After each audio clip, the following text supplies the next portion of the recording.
கர்த்தருடைய நாமத்திற்கு மகிமை உண்டாகட்டும். வந்திருக்கிற விசுவாச பிள்ளைகள் ஒவ்வொருவரையும் கர்த்தராக இயேசு கிறிஸ்துவின் நாமத்தினாலே நான் வாழ்த்தி வரவேற்றுக் கொள்கிறேன். நிச்சயமாக ஒவ்வொரு ஓய்வு நாளின் காலை பொழுதிலே நம்ம கூடி வேதாகமத்தை தீர்க்க தரிசன ஆவியினுடைய எழுத்துகளின் அடிப்படையில நம்ம அதை படிக்கிறதுக்கு பிரயாசப்படுகிறோம். அதற்கு ஒரு முக்கிய காரணம், தீர்க்க தரிசன ஆவி, அதாவது திருமதி எலன்ஜி ஒயிட் அவர்களுடைய எழுத்துகள் தேவனுடைய திருச்சபைக்கு தேவனாலே கொடுக்கப்பட்டது என்று நாம் நம்புவதனால ஆண்டவர் அவர்களை ஒரு தீர்க்கதரிசியாக திருச்சபைக்கு கொடுத்தார். அது ஒரு மிகப்பெரிய ஆசீர்வாதம் என்று நாம் விசுவாசிப்பதனால வேதாகமத்தினுடைய சம்பவங்களில குறித்து அவர்கள் என்ன சொல்லுகிறார்கள் என்பதை அறிந்து கொள்வதற்கு நம்ம பிரயாசப்படுகிறோம். நிச்சயமாக அது மேன்மையான உண்மைகளை வெளிப்படுத்துகிறது என்பதில் எந்தவித ஐயப்பாடும் இல்லை. இன்னைக்கும் நம்ம தொடர்ச்சியாக காயினுடைய பாவத்தினுடைய 2வது பாகத்தை நாம் படிக்க இருக்கிறோம். நிச்சயமாக கர்த்தர் அந்த நேரங்களை ஆசீர்வதித்து தருவார் என்று சொல்லி நான் கிறிஸ்துவுக்குள் விசுவாசிக்கிறேன். நாம் தலைகளை தாழ்த்தி ஜெபம் செய்வோம். சகோதரி ஸ்டெல்லா ஜெபம் பண்ணலாமா?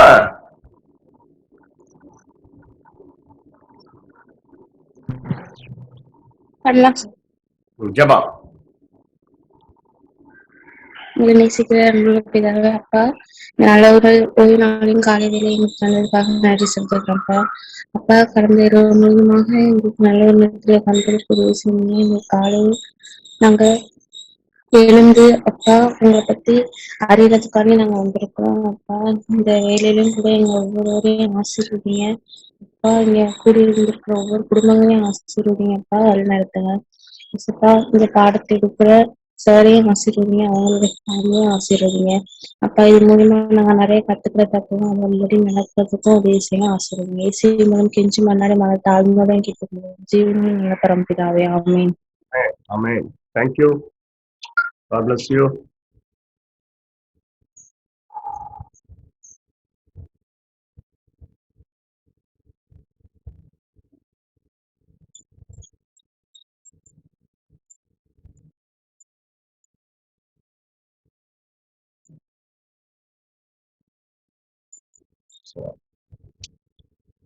தேவனுடைய நாமத்திற்கே கனமும் சோஸ்திரமும் மகிமையும் இன்றி என்றும் சதா காலங்களிலும் உண்டாகட்டும்.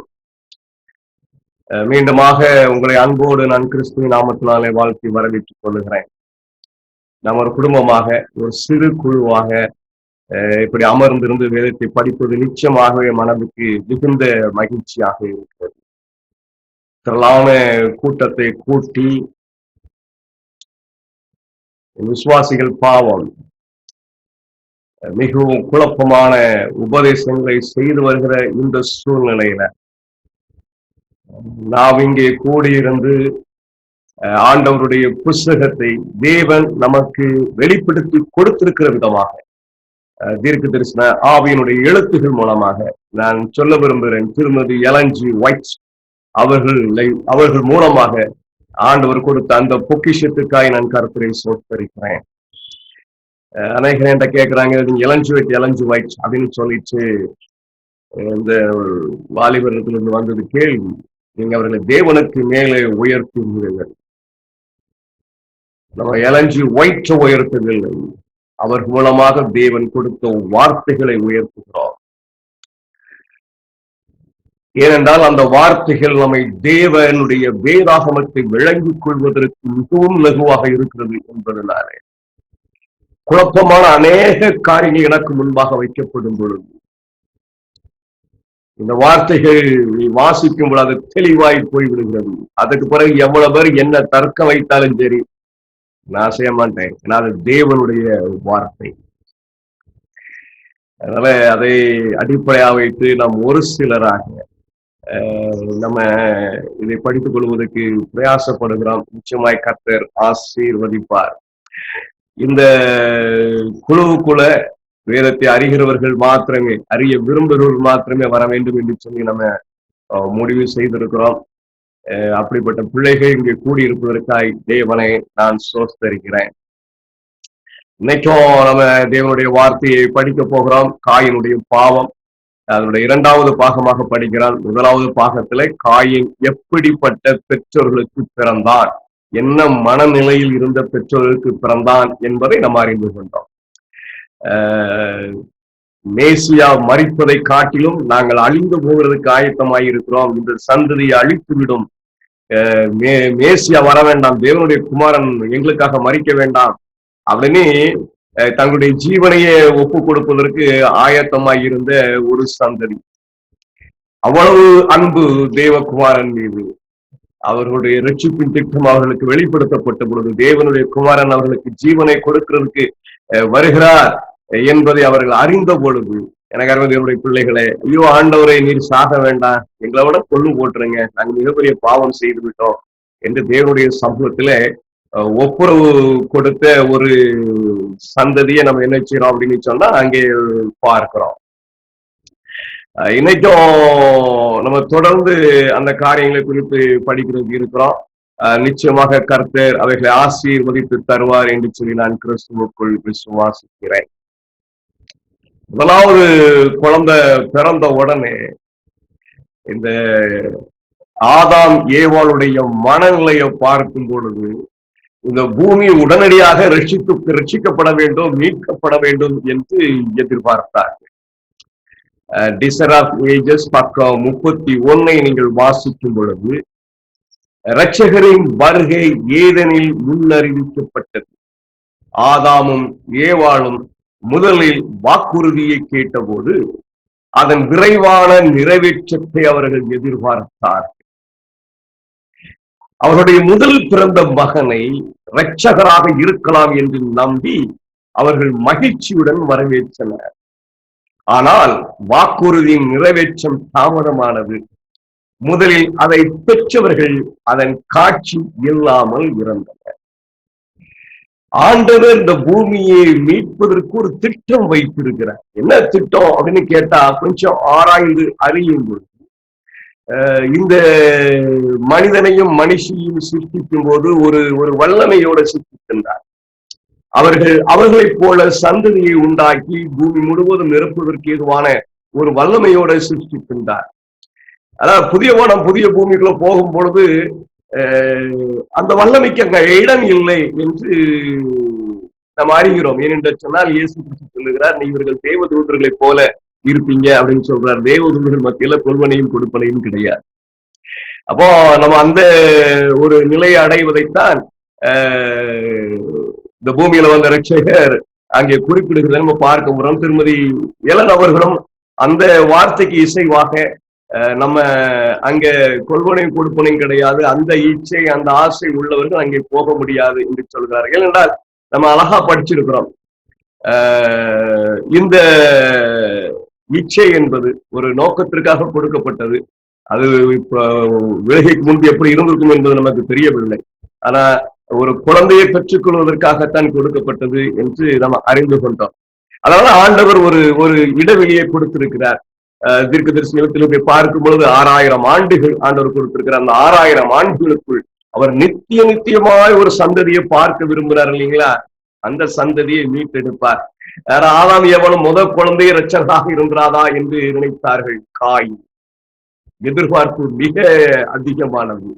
ஆனால் அவனுடைய ஜீவியத்தை அவர்கள் பார்க்கும்போது நிச்சயமாக மிக சோர்வடைந்த பிள்ளைகளாக அவர் இருந்திருப்பார்கள் என்பது எந்தவித ஐயப்பாடும் இல்லை. இந்த குழந்தைகளை எப்படி வளர்த்தாங்க? காயினும் ஆபேலும் பிறந்தார்கள். அவர்கள் இருவரையும் அவர்கள் எப்படி வளர்த்தார்கள் என்பதையும் குறித்து தீர்க்கதரிசன ஆவியை நமக்கு வெளிப்படுத்துகிறார்கள். Patriarchs and Prophets பக்கம் 62.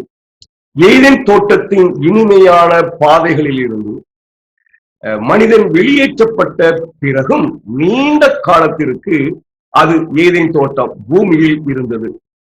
வீழ்ந்த இனம் மாசற்ற வீட்டை பார்க்க நீண்ட காலம் அனுமதிக்கப்பட்டனர். அவர்களின் நுழைவு மட்டும் பாதுகாக்கும் தேவதூதர்களால் தடை செய்யப்பட்டது. கேருமைகள் பாதுகாத்த பரதீசின் வாசல் அண்டையில் தெய்வீக மகிமை வெளிப்பட்டது. தேவனை வணங்க ஆதாமும் அவனுடைய மகன்களும் இங்கு வந்தார்கள். பிரமாண மீறல் அவர்களை ஏதேனிலிருந்து வெளியேற்றியது. இங்கே அந்த பிரமாணத்துக்கு அவர்களுடைய கீழ்ப்படுகையின் உறுதிமொழிகளை அவர்கள் புதுப்பித்தார்கள்.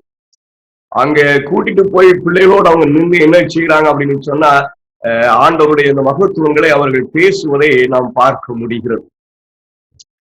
ஆனால் சரித்திரம் நேர் மாறுதலாக இருக்கிறதை நம்ம என்ன செய்ய முடிகிறது, பார்க்க முடிகிறது. என்ன எவ்வளவு நடந்தது, அவர்கள் எப்படி வளர்ந்தார்கள், பெரிய விளக்கங்கள் நமக்கு கொடுக்கப்படாட்டாலும் வேதாகமத்துல முற்றிலுமாய் ரொம்ப சுருக்கமா இருந்தாலும் தீர்க்கதரிசனம் அவருடைய எழுத்துக்கள் மூலமா அவருடைய பிள்ளைகளை கூட்டிட்டு போய் ஏதேன் தோட்டத்துக்கு முன்பாக நின்று அவருடைய உடன்படிக்கையை தேவனுடைய வார்த்தைக்கு நீ கீழ்ப்படிவோம் என்கிற அந்த உடன்படிக்கை அவர்கள் எடுத்துக்கொண்டார்கள், புதுப்பித்துக் கொண்டார்கள் என்பதை நாம் அறிய முடிகிறது. அடுத்த சம்பவமாக நம்ம வேதாகமத்தில் பார்க்கும் பொழுது ஆதியாகமம் 4ஆம் அதிகாரம் 3வது 5வது வசனங்கள் இப்படியாக சொல்லுகிறது. சில நாள் சென்ற பின்பு காயின் நிலத்தின் கனிகளை கர்த்தருக்கு காணிக்கையாக கொண்டு வந்தார். ஆபேலும் தன் மந்தையின் தலையீச்சுகளிலும் அவைகளில் கொழுமையானவைகளிலும் சிலவற்றை கொண்டு வந்தார். ஆபேலையும் அவன் காணிக்கையும் கர்த்தர் அங்கீகரித்தார். காயினையும் அவன் காணிக்கையும் அவர் அங்கீகரிக்கவில்லை. அப்பொழுது காயினுக்கு மிகவும் எரிச்சல் உண்டாயிற்று. அவன் முக நாடி வேறுபட்டது. ஒரு சின்ன ஒரு சம்பவம் தான் இல்லைங்களா? ஆண்டவர் ஆபேலுடைய காணிக்கையை அங்கீகரிக்கிறார், காயினுடைய காணிக்கையை அங்கீகரிக்கவில்லை.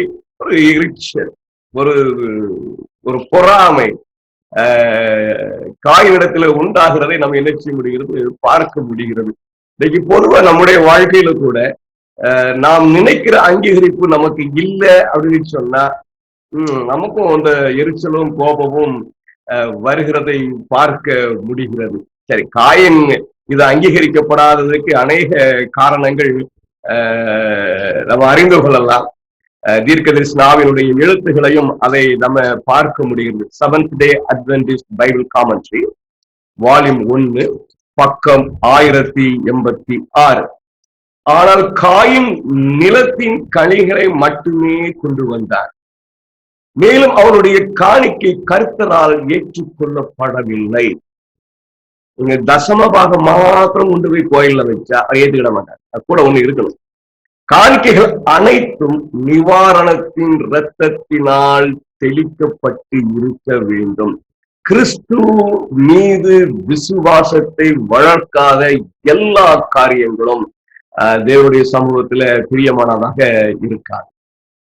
நான் தசம பாகத்தை கொண்டுட்டு தசம வைக்கணும், மை ரெஸ்பான்சிபிலிட்டி நான் வச்சிருவேன். அப்படி அல்ல. என் தேவன் என்னை பராமரித்திருக்கிறார், என் தேவன் என்னை சிருஷ்டித்திருக்கிறார், என் இயேசு எனக்காக ஜீவனை கொடுத்திருக்கிறார், அவர் இந்த திருச்சபையை அவருடைய சபையாக கண்ணோக்கி பார்க்கிறார், நான் அந்த திருச்சபை தாங்கணும் அப்படின்னு சொல்லி அந்த இயேசுவினுடைய தியாகம் அங்கே உண்டாகி செலுத்தப்படுகிற காணிக்கை தான் தேவனுடைய சமூகத்தில் அங்கீகரிக்கப்படும். இங்க தெளிவா இருக்கு.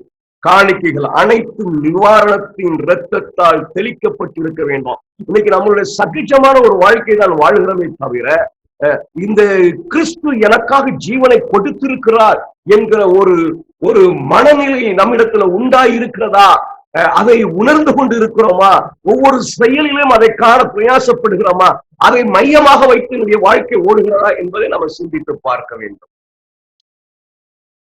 காயின் காணிக்கைகளை கொண்டு வந்தான், ஆனால் அவனுடைய நிவாரணத்தில் அங்கு அவனுடைய காணிக்கையில் மேசியாவை பற்றி அந்த நிவாரணம் இல்லை. அந்த கிறிஸ்துவை சொந்த இரட்சகராக ஏற்றுக்கொண்டு அவருடைய தியாகத்தை உணர்ந்து அவருடைய செயல்களை அறிந்து அதை மகிமைப்படுத்தி கொண்டு செலுத்தப்படுகிற காணிக்கையாக இல்லை. நல்லா கவனமா இருந்தீங்க. காணிக்கை சும்மா அப்படி போட்டு வர்றது இல்லை. என் மனது என் கிறிஸ்துவை நோக்கி போய்கொண்டே இருக்கணும். ஒவ்வொரு செயலிலும் தேவனுடைய குமாரனின் வாங்கப்பட்ட உடைமையாக இருப்பதால் நாம் நம்முடைய சொந்த தனிப்பட்ட வாழ்க்கையை தேவனுக்கு கொடுக்க வேண்டும். சாக்ரிபிஷியல் லைஃப் நமக்கு இருக்க வேண்டும். ஏன்னா அவர் நம்மளை கிரயம் கொடுத்து வாங்கி இருக்கிறார். சாதாரண கிரயம் அல்ல, சொந்த ஜீவனை அவருடைய நேச குமாரனுடைய ஜீவனை கொடுத்து வாங்கி இருக்கிறார். அதனை சொன்னா நம்முடைய ஜீவியம் அவரை மையம் வைத்து அவரை நோக்கி பார்த்து எப்பொழுதும் கிறிஸ்துவினிடத்துல உறவோடு இருக்கிற ஒரு அனுபவம், ஒவ்வொரு நொடி பொழுதும் அவரோடு பேசுகிற அனுபவம், ஒவ்வொன்றையும் அவரிடத்துல ஆண்டவரே நான் இப்படி செய்ய போறேன், இப்படி நான் பேச போறேன், எனக்கு உதவி செய்யுங்க, தப்புனா தடை பண்ணுங்க, சரின்னு என்ன வழிநடத்துங்க அந்த கேட்கிற ஒரு கிறிஸ்துவ வாழ்க்கை நம் வாழ்க்கையில உருவாக வேண்டும். Patriarchs and Proverbs பக்கம் 72.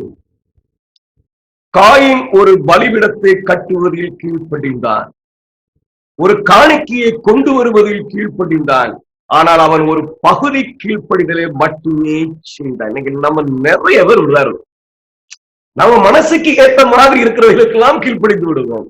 நம்ம மனசுக்கு பிடிக்காத எல்லாம் அது ஒண்ணும் சரியில்லை, அது ஒண்ணும் தப்பு இல்லை, அதுக்கேற்ற மாதிரி வசனங்களை தேடி அதை திருப்திப்படுத்தி கொண்டு ஓடுகிற ஒரு ஓட்டம் இன்னைக்கு காயினுடைய ஓட்டம் இன்னைக்கு பெரும்பாலான இடத்துல காணப்படுகிறது. அது முழுமையாக காயினுடைய ஓட்டம். அதான் சொல்ற பாருங்க, காயின் ஒரு பலிபீடத்தை கட்டுவதில் கீழ்ப்படிந்தான், ஒரு காணிக்கை கொண்டு வருவதில் கீழ்ப்படிந்தான், ஆனால் அவன் ஒரு பகுதி கீழ்ப்படிதலை மட்டுமே செய்தான். இன்றியமையாத பகுதி ஒரு மீட்பரின் தேவையை அங்கீகரிப்பது விடப்பட்டது. செலுத்தப்படுகிற ஒவ்வொரு காணிக்கையிலும் மீட்பரை மையப்படுத்தி செலுத்தப்பட வேண்டும். அந்த பகுதியை விட்டுட்டான். என்ன பாடத்தை நாம் கற்றுக்கொள்கிறோம் என்றால், எனக்கு அருமையான பிள்ளைகளே, இன்னைக்கு நம்முடைய ஜீவியம் இப்படித்தான் இருக்கு. அவன் அந்த பகுதியை விடுகிறதுக்கு தனக்கு என்று ஒரு காரணங்களை உண்டாக்கி கொண்டான். இது அவசியம் இல்லை என்று நினைத்தான். இது இல்லாமலே அவர் என்னை பார்த்துக்கலாம் அப்படின்னு நினைச்சான். இன்னைக்கு நம்மளும் என்ன செய்யறோம் அப்படின்னு சொன்னா, நம்ம வாழ்க்கையில நம்ம ஓடுகிற ஓட்டத்துல எனக்கு பிடிக்குது, எனக்கு சரி, எனக்கு என் மனசுக்கு இதமாய் இருக்கிற காரியங்களுக்கு நாம் கீழ்ப்படுகிறோம். எனக்கு மனசுக்கு இதமாய் இல்லாத காரியங்களில நான் என்னுடைய இச்சையினால இழுப்புட்டு கிடக்கிற காரியங்களில அதை நியாயப்படுத்தி காயினை போல ஒரு ஓட்டம் நம்ம வாழ்க்கையில இருக்கிறது என்பதை நாம் உற்று ஆராய்ந்து வாரணும். எனக்கு அருமையான பிள்ளைகளை, காயினுடைய பாவம் நம்மிடத்தில் இல்லாதபடி பார்த்துக் கொள்ள வேண்டும். காயினுடைய பாவம் நம்மிடத்தில் இல்லாதபடி பார்த்துக் கொள்ள. ஏன் சொன்னார், இந்த பாவம் அழிவுக்கு கொண்டு போய்விடும்.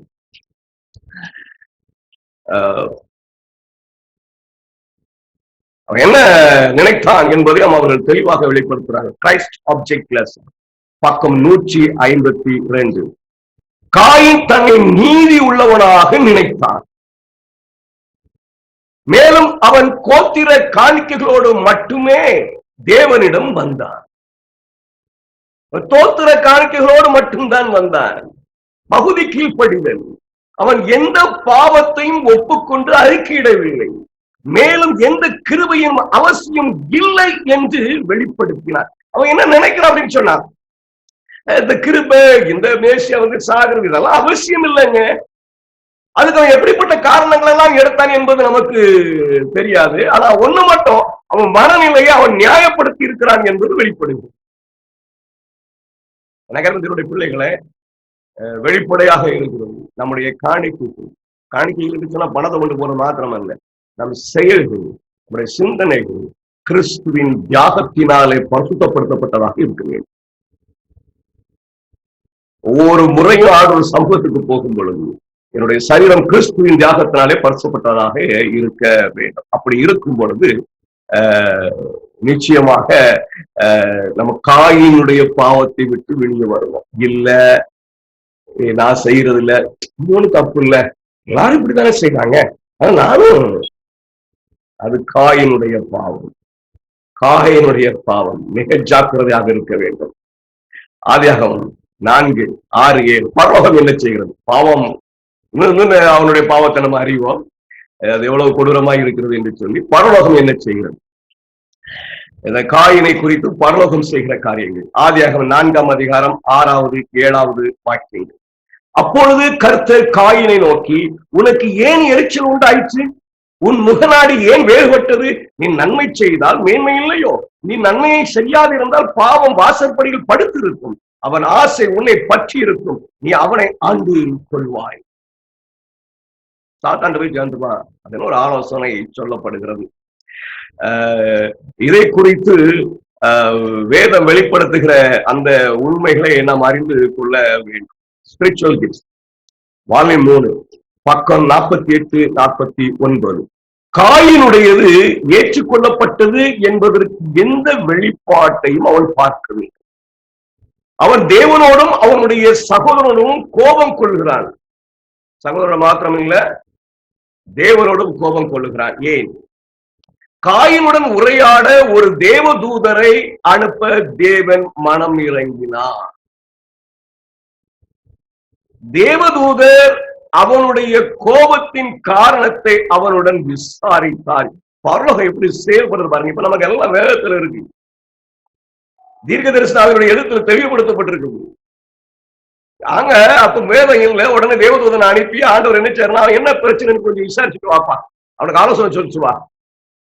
மேலும் அவன் நன்றாக செய்து தேவன் கொடுத்த வழிமுறைகளை பின்பற்றினால் அவர் அவனை ஏற்றுக்கொண்டு அவனுடைய காணிக்கையை மதிப்பார் என்று அவனுக்கு தெரியப்படுத்துகிறார். ஆண்டவருடைய வழியில போனதான் அந்த காணிக்கை மதிப்புடையது. ஆனால் அவன் தேவனுடைய ஏற்பாடுகளுக்கு விசுவாசித்து அவருக்கு கீழ்ப்படிய தாழ்மையுடன் ஒப்பு கொடுக்காவிட்டால் அவருடைய காணிக்கையை அவரால் ஏற்றுக்கொள்ள முடியாது. தேவதூதர் காயினிடம் தேவனுடைய தரப்பில் எந்த அநீதியும் இல்லை. ஆண்டவர் அநீதியா இருக்கிறாருன்னு முடிவு பண்ணியிருக்கிறான் காயின். அவர்கிட்ட நீதி இல்லைங்க. ஓ, the voice of Satan, சாத்தானுடைய சத்தம் காயினிடத்தில் தொழிற்கிறது. தேவதூதர் காயினிடம் தேவனுடைய தரப்பில் எந்த அநீதியும் இல்லை, அல்லது ஆபேலுக்கு காட்டப்பட்டது பாரபட்சமும் இல்லை. ஆனால் அது அவனுடைய பாவத்தினுடைய விளைவுனாலும் தேவனுடைய வெளிப்படையான கட்டளைகளுக்கு கீழ்ப்படியாமையினாலும் அவர் அவருடைய காணிக்கையை மதிக்க முடியாததற்கு காரணம் மிக தெளிவா உபதேசம் நடந்தது. மேலும் அவன் நல்லது செய்தால் அவன் தேவனால் ஏற்றுக்கொள்ளப்படுவான். அவன் சகோதரன் அவன் செல்வாக்கை கேட்க வேண்டும். அவன் மூத்தவன் என்பதால் அவன் தலைமை தாங்க வேண்டும் என்று சொல்லுகிறார். அப்பா, நீதான் மூத்தவன், நீ ஆண்டவர்கிட்ட நீதான் தலைமை கேட்கணும். அவன் நீ சொல்றதெல்லாம் அவன் கேட்பான். என்ன ஒரு ஒரு அன்பு பாருங்க. ஆபில் நல்லா அவர் யார்கிட்ட வந்து பேசிக்கிட்டு இருக்காருன்னா இவனை ரட்சிக்கணும்னு பாக்குறாரு. இவனுக்கு உபதேசம் பண்ணி அவனை சரிப்படுத்தணும் என்று நினைக்கிறார். முதலாவது பிறந்தவனிடத்திலே சாத்தான் வெளிப்படுகிறான். எவ்வளவு கொடூரம் பாவம் என்பதை பாருங்க.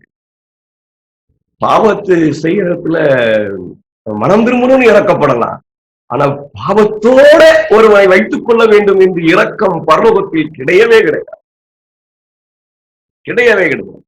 அல்ல, பாவத்தை விட்டு வெளியே வர்றதுக்கு நம்ம எல்லா பிரயாசமும் எடுக்க வேண்டும். முதல் பிறந்தவன் இரட்சகர் என்று பெற்றோர்களால் எதிர்பார்க்கப்பட்டவனிடத்துல காணப்படுகிற பாவம் the voice of Satan, சாத்தானுடைய சத்தம். எனக்கு பிள்ளைகளே, இந்த காயின் தன்னுடைய செயல்களை நியாயப்படுத்தி தேவனை குற்றப்படுத்துகிறார். இன்னைக்கு அநேகருடைய செயல் அப்படிதான் இருக்குது. நேரு இப்படிதான் போதனை பண்றாங்க, அவங்க மனதை கேட்ட மாதிரி எடுத்துக்கொண்டு வார்த்தைகள் அவருடைய மன இச்சைக்கு ஏதுவாக கிரகித்துக் கொண்டு போதிக்கிற ஒரு அனுபவம் காயினுடைய பாவம். என்ன நடக்கிறது? ஆதியாகமம் 4:8. காயின் தன் சகோதரனாகிய ஆபேலோட பேசினார். அவர்கள் வயல்வெளிகளில் இருக்கும் சமயத்துல காயின் தன் சகோதரனாகிய ஆபேலுக்கு விரோதமாக எழுந்தி அவனை கொலை செய்தான். எதற்கு விரோதமாக எழுதுகிறார்? பக்கம் 74. ஆனால் தன் பாவத்தை ஒப்புக்கொள்வதற்கு பதிலாக காயின் ஆபேலை பற்றி பொறாமையிலும் வெறுப்பிலும் வளர்ந்து தேவனுடைய அநீதி பற்றி தொடர்ந்து புகார் கூறினார். அவன் கோபமாக அவன் சகோதரனை நிந்தித்தான். அவர்களுடன் தேவன் நடந்து கொண்டது தொடர்பான சர்ச்சையில் அவனை இழுக்க வேண்டாம். அவன் பாருங்க, போய் வாப்பா, என்ன நீ உனக்கு மட்டும் கரெக்டா அப்படின்னு அவன் தேவன் இடத்துல அவன் உண்டாக்கி கொண்ட அந்த தவறான எண்ணங்களை நியாயப்படுத்தி யார்கிட்ட தர்க்கம் பண்றதுக்கு போயிருக்கா அப்படின்னு சொன்னா ஆபேல் இடத்துல போயிருக்கு. ஆபேல் என்ன செய்தான் பாருங்க. ஒரு துன்மார்க்கனை கையாள வேண்டிய விதம் அழகாக முதலாவது அந்த சந்ததியின் இடத்துல காணப்படுகிறதை பார்க்க முடியும். சாந்த குணத்தில் ஆனால் அச்சமின்றி உறுதியாகும். சாந்த குணத்தில் ஆனா அச்சமின்றி உறுதியா. நமக்கு ஏன் வம்பு? பர்வதமும் முடியாது. சொல்லி கேட்காம போறாங்க, பர்வதம் போக முடியும்.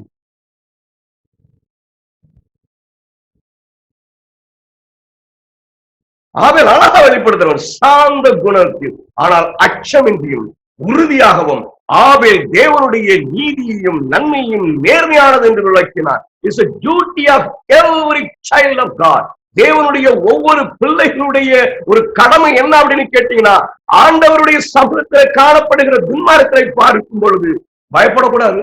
அதே நேரத்துல பெருமையோடு மேட்சிமையோடு, நான் சரிங்க ஆண்டவர் என்ன ஏற்றுக்கொண்டுட்டாருங்க, நான் பரலோகத்துக்கு போயிடுவேங்க, அந்த மனநிலையில் அல்ல, சாந்த குணத்தோடு கிறிஸ்துவின் தாழ்மையோடு. எனக்கு அருமையானவருடைய பிள்ளைகளை, நம்ம என்ன செய்யணும் அப்படின்னு சொல்லும் பொழுது அழகாக அந்த ஆபேலிடத்தில் அந்த குணத்தை நம்ம பார்க்க முடிகிறது.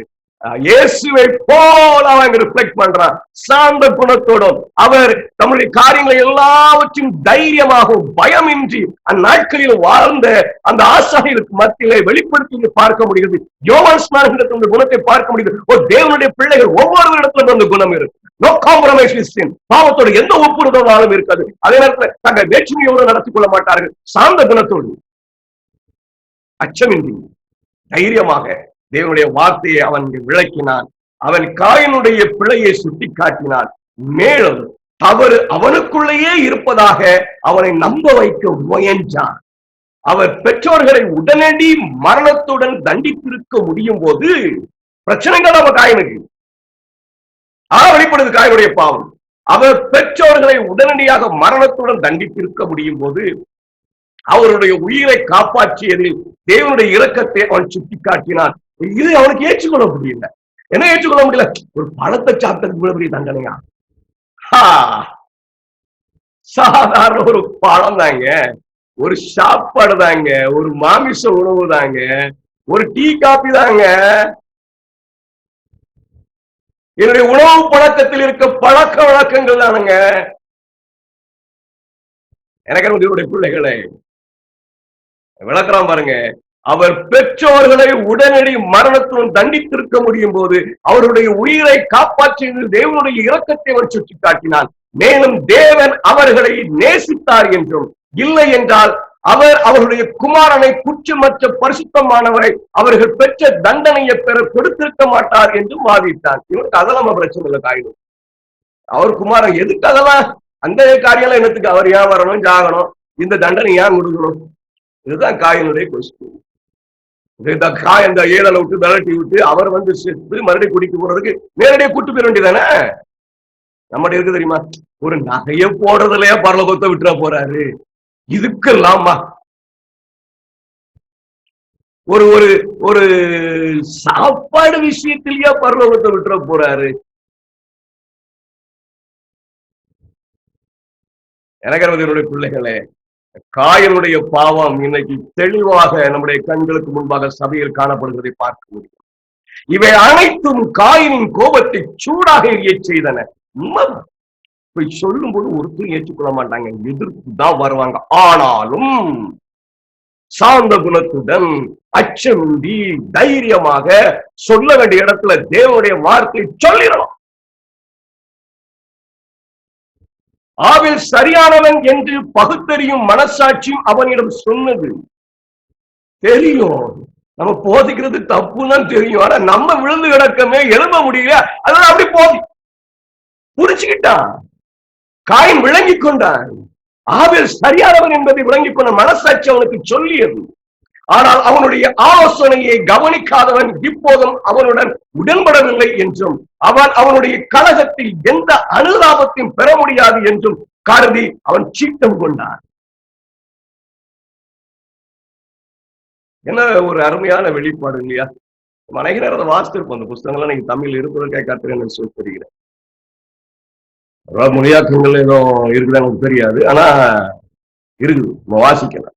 என்ன அழகான வெளிப்பாடு. ஆபேல் போய் சொல்றத பார்க்கும்போது காயினுடைய அந்த பாவம் எனக்கு தெளிவா எங்கான்னு, ஆண்டவர் சரியில்லைங்க. சொல்லுவோம் தெரியுமா, இந்த கோயிலெல்லாம் எவ்வளவு கஷ்டப்படுத்தணும்.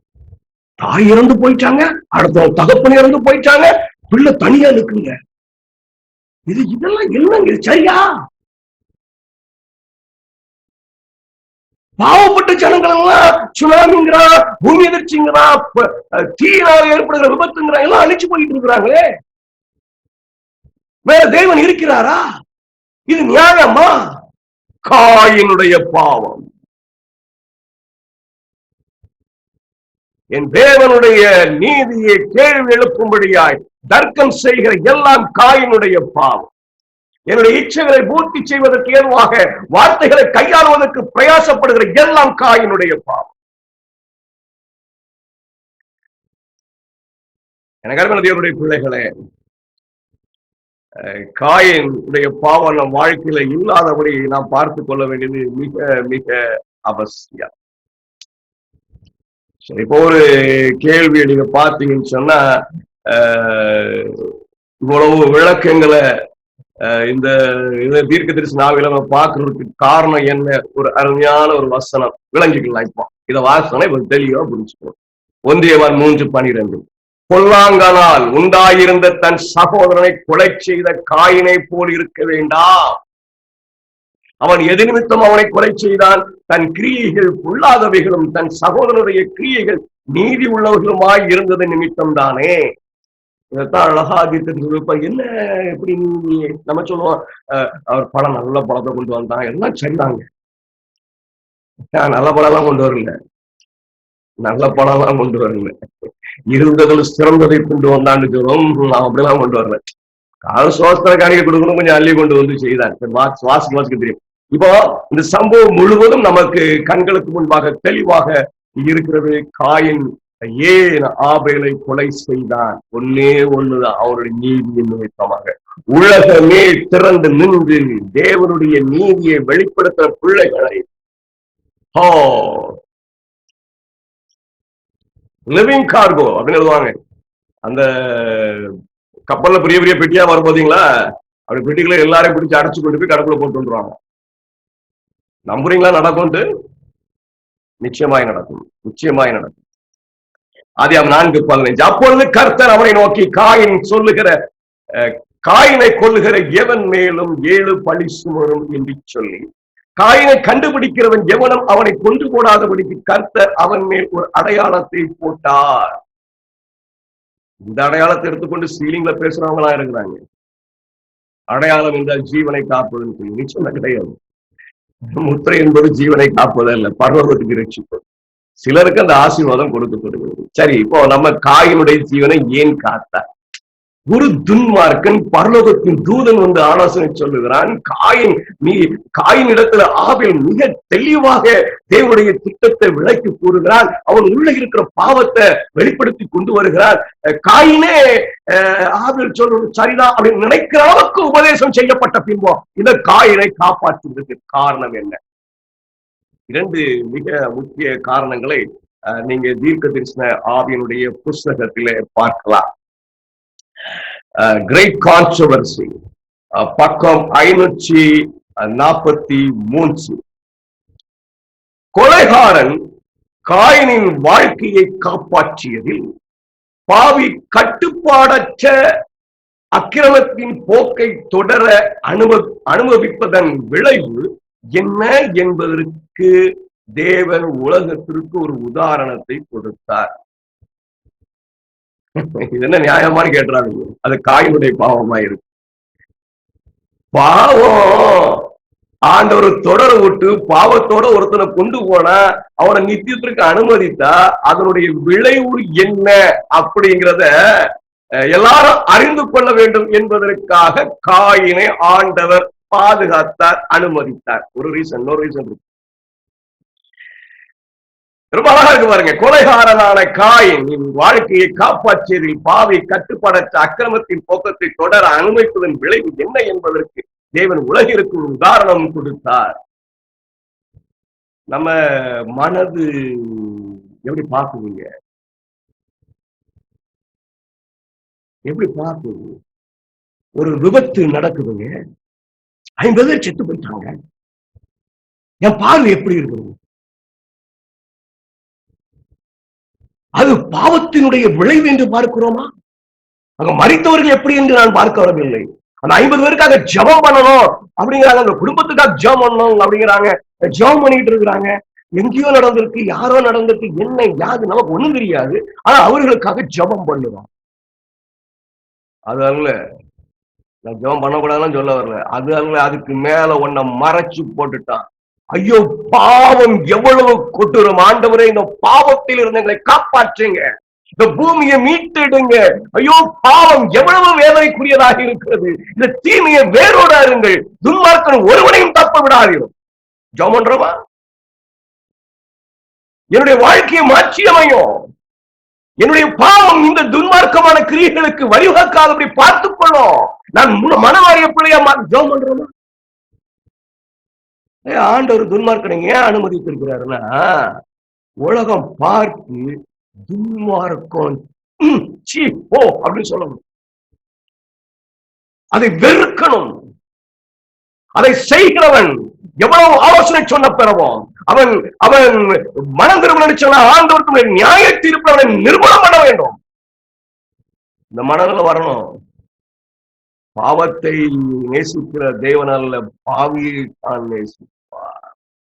நம்ம பாவியை நேசிப்பார் என்பதை பாவத்தை நேசிப்பார்னு ஆக்கிச்சோமப்பா. எவ்வளவு வேதனை தெரியுமா? பாவியை நேசிப்பேன்னு சொன்னத பாவத்தை நேசிக்க no never, he never compromise with the sin. கூட்டிட்டு போக முடியாது. அது நிர்மூலம் பண்ண வேண்டும். அது எவ்வளவு கொடூரமானது, எவ்வளவு பயங்கரமாக இருக்கும் என்பதை உலகம் அறிய வேண்டும் என்பதற்காக காயின் மாத்திரம் அல்ல, இன்னும் அநேகர் நியமிக்கப்பட்டிருக்கிறார். தேவனுடைய திட்டத்துக்கு எதிரான விளக்கத்தையும் வியாக்கியானத்தையும் எடுத்து வருகிற பிள்ளைகளை தேவன் அனுமதித்து இருக்கிறார். ஏன் தெரியுமா? இவனுடைய கிரியைகள் எவ்வளவு கொடூரமாக இருக்கும் என்பதற்காக. இந்த கொடூரமான செயல்களை அவர்கள் வளர்க்க வேண்டும். அதனுடைய விளைவுகளை பார்த்து ஐயோ ஆண்டவர் என்னை காப்பாற்றும் என்று கூட்டுள்ளர் இடுகிற ஒரு கூட்டம் உண்டாக வேண்டும். எனக்கு தேவனுடைய பிள்ளைகளை, பாவம் எப்பொழுதும் வெறுப்பாய் இருக்கிறது. பாவம் செய்கிறவனை நேசிக்கலாம், அவனை மீட்பதற்கான பிரயாசப்படலாம். ஆனா பாவத்தின் நிமித்தம் அழிந்து போகிறவனுக்காக இறக்கப்படுவதற்கு இடமே கிடையாது. தேவனோடு கூட சேர்ந்து இருக்க வேண்டும். அவர் நீதியாய் விசாரிப்பார், உண்மை உள்ளவராக இருப்பார், ஆண்டவருடைய பிள்ளைகளை ரட்சிப்பார், துன்மார்க்கனோ தப்ப விடாமல் அழிப்பார். ஒருவனும் மரித்து போக விரும்பவில்லை, துன்மார்க்கன் ஒருவனும் சாக வேண்டும் என்று விரும்பவில்லை. ஆயினும் துன்மார்க்கனை துன்மார்க்கத்தோடு ரட்சித்து போவதற்கும் தேவன் ஆயத்தமாயிருக்கிறார். காயினிடத்துல பேசியது போல அவர் தம்முடைய வேதத்தின் மூலமாய் அவரிடத்தில் பேசுவதற்கு ஆசையாயிருக்கிறார். காயினிடத்துல பேசியது போல, ஆபேலை கொண்டு அவர் பேசியது போல அவருடைய ஊழியக்காரரை கொண்டு பேசுவதற்கு ஆயத்தமாயிருக்கிறார். ஆனா எந்த நிலையிலையும் அவர் துன்மார்க்கத்தை அனுமதிப்பதில்லை. அனுமதித்த ஒரு காரணம், அதனுடைய விளைவு எவ்வளவு பயங்கரமானது என்பதை அறிந்து அதை வெறுத்து தள்ள வேண்டும். இந்த காயின் அனுமதிக்கப்பட்டதுனாலே ஜலப்பிரளயம் உண்டாயிற்று. இந்த காயினுடைய பாவத்தினால உலகமே அழிக்கப்பட்டது. நிச்சயமாக கடைசியில என் கிறிஸ்து வரும்பொழுதும் இந்த காயினுடைய பாவத்தினாலே உலகம் அழிக்கப்பட போகிறது. நம்ம ஜாக்கிரதையாக இருக்க வேண்டும். காயினுடைய பாவத்தை நம்ம அடையாளப்படுத்திக் கொண்டு வருகிறோம். கிறிஸ்துவனுடைய ரத்தம் இல்லாமல், கிறிஸ்துவனுடைய ரத்தம் இல்லாமல், அந்த உணர்வு இல்லாமல், அந்த தியாகத்தை வெளிப்படுத்தாமல் செலுத்தப்படுகிற செய்யப்படுகிற ஒரு கிரியைங்கிறது சமூகத்தில் பிரியமானதல்ல. காயுடைய பாவத்தை அறிகிறோம். ஆண்டவருடைய நீதிக்கு எதிராக முறுமுறுக்கிற தர்க்கம் செய்கிற எதுவும் தேவனுடைய சமூகத்தில் பிரியமானதாக இருக்காது. அவைகள் காயினுடைய பாவங்கள். மனுஷனுடைய அக்கிரமம் பூமியிலே பெருகினது மற்றும் அவன் இருதயத்து நினைவுகளின் தோற்றம் எல்லாம் நித்தமும் பொல்லாததே ஆகும் வரை காயினின் போதனை மற்றும் உதாரணத்தின் செல்வாக்கின் மூலம் அவருடைய சந்ததியினரில் பலர் பாவத்திற்குள் வழிநடத்தப்பட்டனர். பாவம் இருக்கிற வரைக்கும் பாவம் பெருகிட்டே இருக்கும். சீக்கிரம் பாவத்தை விட்டு வெளியே வர வேண்டும். பூமியானது தேவனுக்கு முன்பாக சீர்கெட்டதாய் இருந்தது. பூமி கொடுமையினால் நிறைந்து இருக்கும். ஒரு காயினாண்டவர் விட்டார் ஒரு காரணத்துக்கு தான். நீங்கள் நான் அந்த சரித்திரத்தை படிக்கும் பொழுதோ இவ்வளவு கொடூரமா இந்த பாவம், ஒரு துன்மார்க்கனாலே அவனுடைய சந்ததி பெருக பெருக அவருடைய போதனையினாலே அவர்கள் துன்மார்க்கத்திலே பெருகி பூமி பாவத்தினாலும் நிறைவதற்கு ஏதுவாய் மாறினார். சேத்துடைய சந்ததியை படிச்சு அழகா இருக்கும். நான் ஆயத்தமாக தெரிஞ்சுதான் வச்சிருக்கிறேன். இந்த நேரமே இல்லை அது குறிப்புகள் எடுத்துள்ள போடுறதுக்கு. இந்த துன்மார்க்க ரொம்ப லகுவா கொஞ்சம் அவன்கிட்ட போய் பாவம் என்ன செய்ய கஷ்டத்தின் நிமித்தமாக இந்த துன்மார்க்கத்தை செய்கிறார், நீ நினைச்சு பாரு, சொல்லி பாரு, நீ அவன் பின்னாடி ஓடிவிடுவ.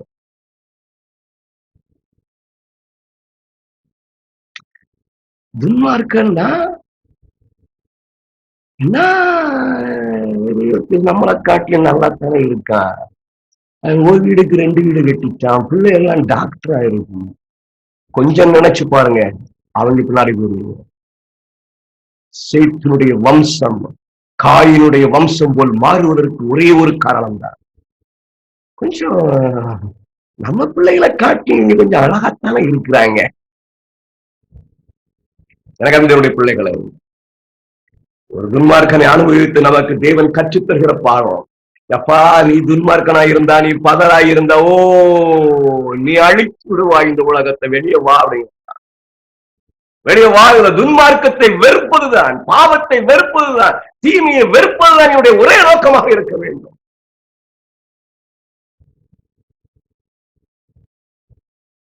Prophets 325வது பக்கம், 325வது பக்கம். இந்த பாவத்துக்கு தீர்ப்பு வழங்கப்பட வேண்டும் என்று கோரிய நீதி அன்பை காட்டிலும் குறைவானது அல்ல. தேவன் பாதுகாவலராகவும் அவருடைய மக்களின் பேர் அரசராகவும் இருக்கிறார். கலகத்தின் மேல் உறுதியாக இருப்பவர்கள் மற்றவர்களை அழிவுக்கு வழி நடத்தாதபடி அவர்களை அழித்து விடுகிறார். 2 காரியம் செய்றார் பாருங்க. ஒண்ணு, தீமைய கொடூரத்தை அறியணுங்கிறதுக்காக அனுமதிக்கவும் செய்யறாரு. இங்க என்ன செய்றார் பாருங்க, கலகத்தின் மேல் உறுதியாக இருப்பவர்கள் மற்றவர்களை அழிவுக்கு வழி நடத்தாதபடி அவர்கள் துன்மார்க்கர்கள் அழிக்கவும் செய்யறார். ஐயா, தீ இருந்துச்சு, ஒரு கூட்டத்தை காணோம், சுனாமி இருந்துச்சு, ஒரு கூட்டத்தை அநேக துன்மார்க்கர் வாரிக்கொள்ளப்படுவார். அங்க எல்லாரும் நான் ஜோம் பண்ணிட்டு இருக்க முடியாது. முட்டாள்தனமெல்லாம் ஜோம் பண்ணக்கூடாது, ஞானமா ஜோம் பண்ணணும், ஞானமா ஜோம் பண்ணணும். ஆண்டவரே, இப்படி இயற்கை சீட்டெல்லாம் வர்றதுக்கு காரணம் தீமை ஆண்டவரே. ஐயோ ஆண்டவரே, இப்படி பாதுகாப்புங்கிறது விலகப்பட்டு கொண்டே இருக்கிறது. இந்த ஜனங்களும் அறிவு இல்லாமல் இருக்கிறாங்க. பிதாவே, நீர் இறக்கப்படும், இந்த தீமையில இருந்து எங்களை காப்பாற்றும், இவைகள் இனி நடப்பதற்கு முன்பாக ஆண்டவரே நீர் சீக்கிரம் வாரும், என் வாழ்க்கையை பக்கப்படுத்தும் அப்படின்னு சொல்லணும். ஆனா நம்ம என்ன ஜோம் பண்ணிட்டு இருக்கோம், ஐயோ ஆண்டவரே சுனாமினாலே எவ்வளவு பேர் போயிட்டாங்க, பிதாவே அந்த குடும்பத்தை காப்பாத்து. எங்க இருந்து காப்பாத்த? நீ ஜோம் பண்ணி காப்பாத்திட்டாங்களா? நீ பரிசுத்தவான் தானே, நீங்களும் நானும் உண்மையானவர்கள் தானே. ஆண்டவரே கோவிடு போனோம் 24 நேரம் ஜபம், மாச கணக்கில் ஜபம் போகாதுங்க. நீங்க ஜபம் பண்றதுனால போறதே இல்லை. நீங்க ஜபம் பண்ண வேண்டிய ஜபத்தை மாற்றி அமைத்து, ஆண்டவரே எங்களை சரிபடுத்தும், இந்த தீமையினுடைய கொடூரத்தில் இருந்து எங்களை காப்பாற்றும், பிதாவை இவரை பார்ப்பது எவ்வளவு வேதனையா இருக்கிறது, ஓ தீமை இவ்வளவு பயங்கரமா இருக்கிறது ஆண்டவரே, நாங்கள் இவைகளை எங்கள் வாழ்க்கையில் செய்யாதவரை பிதாவே நம்முடைய வரியை துரிதப்படுத்துகிற கிரியைகளை எடுத்து வெளிப்படுத்த எங்களுக்கு உதவும் ஆண்டவரே. பிதாவே, இந்த கொடூரத்தின் மத்தியில் இருந்து எங்களை காப்பாற்றியோம், கூக்குறது விட்டா ஏன் இயேசு வருவதற்கு ஆயத்தமாயிருக்கிறார். அதெல்லாம் ஜோம் பண்ணாம வேற என்னமோ ஜோம் பண்ணிட்டு இருக்கோம். கிரிட்டிசைஸ் பண்ணல, உங்க ஜபம் இன்னும் கொஞ்சம் மேன்மை உள்ளதாக இருக்க வேண்டும் என்று நினைக்கிறேன். சொல்ற பாருங்க, காயினின் ஜீவனை காப்பாற்றுவதில் பாவம் தண்டிக்கப்படாமல் இருப்பதன் விளைவாக என்ன இருக்கும் என்பதை தேவன் பிரபஞ்சத்துக்கு நிரூபித்தார். 2, ஒன்னு அழிச்சுவாரு, இவன் இருக்கிறதுனால என்னுடைய பிள்ளைகளை ரொம்ப மோசம் பண்றான், கொஞ்ச நாள் விட்டு பாப்பாருங்க, தேவதூதர்கள் வச்சு பேசுவாருங்க, காயின் இடத்துல ஆபேல் கொண்டு பேசுகிற போல அவருடைய பிள்ளைகளை கொண்டு பேசுவாருங்க.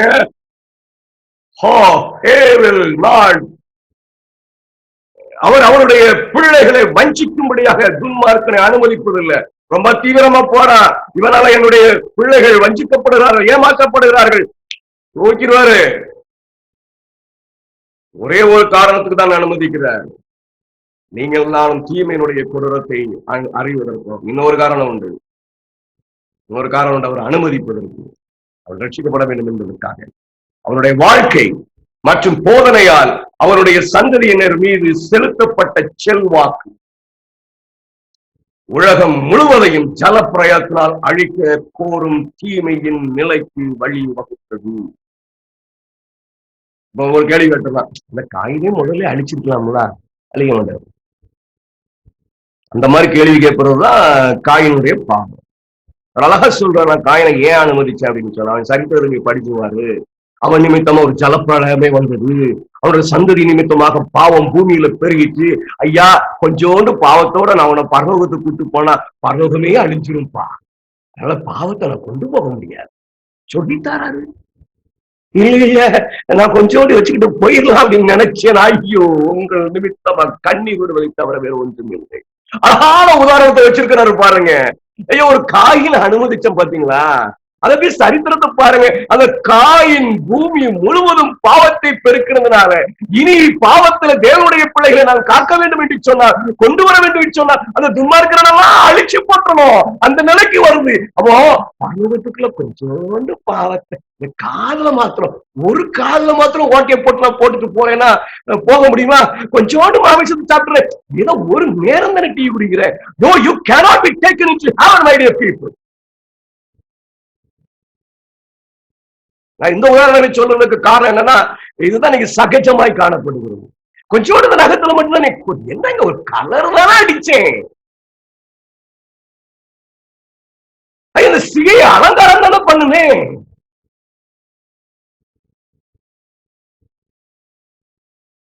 சிகை அலங்காரம்னா நீங்க தலை சீவி கொண்ட போடுறது இல்ல, அது வேற.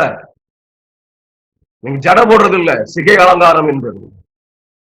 அது உங்களை அழகுபடுத்த முடியா, இங்க வெட்டி விடுறது அங்க வெட்டி விடுறது, இப்படி செய்வி அப்படி செய்வி, விதவிதமாய் அது நம்ம புறப்படைக்கலாம். ஒரு நாள் எடுத்து அதை உட்கார்ந்து ஆராய்வோம். இப்ப நல்லா புரிஞ்சுக்கிட்டீங்களா? ஆண்டவர் காயினுடைய உதாரணம் எனக்கு என்னத்தை கற்றுத் தருவதற்கு ஏற்படுத்தியிருக்கிறார். எனக்கு அருமையானவர்களுடைய பிள்ளைகளே, பாவம் பரலோகத்துக்குள் கொண்டு போகப்பட முடியாது. மாயாஜாலத்தை தேவன் செய்ய போறதில்லை. பாவத்தை வெறுக்கிற பிள்ளைகளை மாத்திரமே கூட்டிட்டு போறாரு. பாவம் இருக்கக்கூடாது என்று நினைக்கிற பிள்ளைகளை கூட்டிட்டு போக போறாரு. ஐயோ, துன்மார்க்கம் இனி தலை தூக்கக்கூடாது என்று நினைக்கிற பிள்ளைகளை மாத்திரமே கூட்டிட்டு போறாரு. கொஞ்சோடு இருக்கட்டும்னா அங்க இல்ல, இடம் இல்ல. நல்ல ஒரு உதாரணத்தை ஆண்டவர் வைத்திருக்கிறார். உலகம் முழுவதும் ஜல பிரயாணத்தினால் அழிக்க கோரும் தீமை நிலைக்கு வழிவகுத்தது. ஐயா, ஒரு பாவத்தை பார்த்தோம், கொஞ்சம் காம்ப்ரமைஸ், கொஞ்சம் நமக்கு வசதிப்படல, அதெல்லாம் இப்படி இருக்கலாம் அப்படி இருக்கலாம், அதனால இதெல்லாம் ஒண்ணு இல்லை அப்படின்னு சொல்லுகிற பாவம், என் இயேசுவினுடைய தியாகத்தை உணராதபடி செய்யப்படுகிற சகலத்தையும் விசுவாசத்தினால் வராத எல்லா பாவம் பியூட்டிஃபுல்லி சரியா.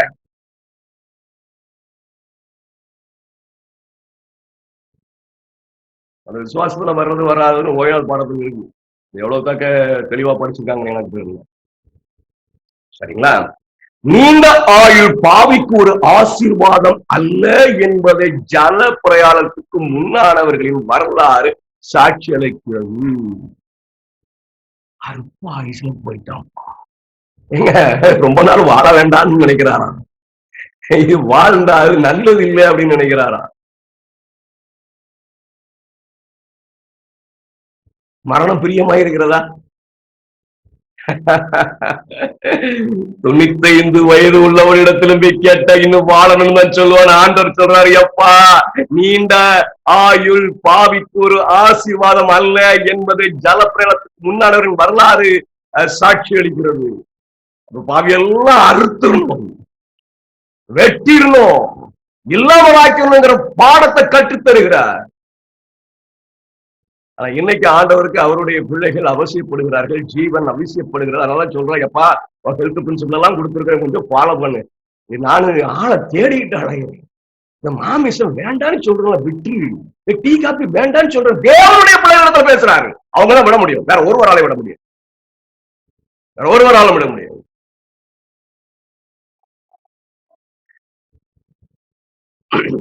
தேவனுடைய பெரிய சகிப்புத்தன்மை அவர்களின் துன்மார்க்கத்தை ஒடுக்கவில்லை. மனிதர்கள் எவ்வளவு நீண்ட காலம் வாழ்ந்தார்களோ அவ்வளவு அதிக தீமையாக வந்தார்கள்.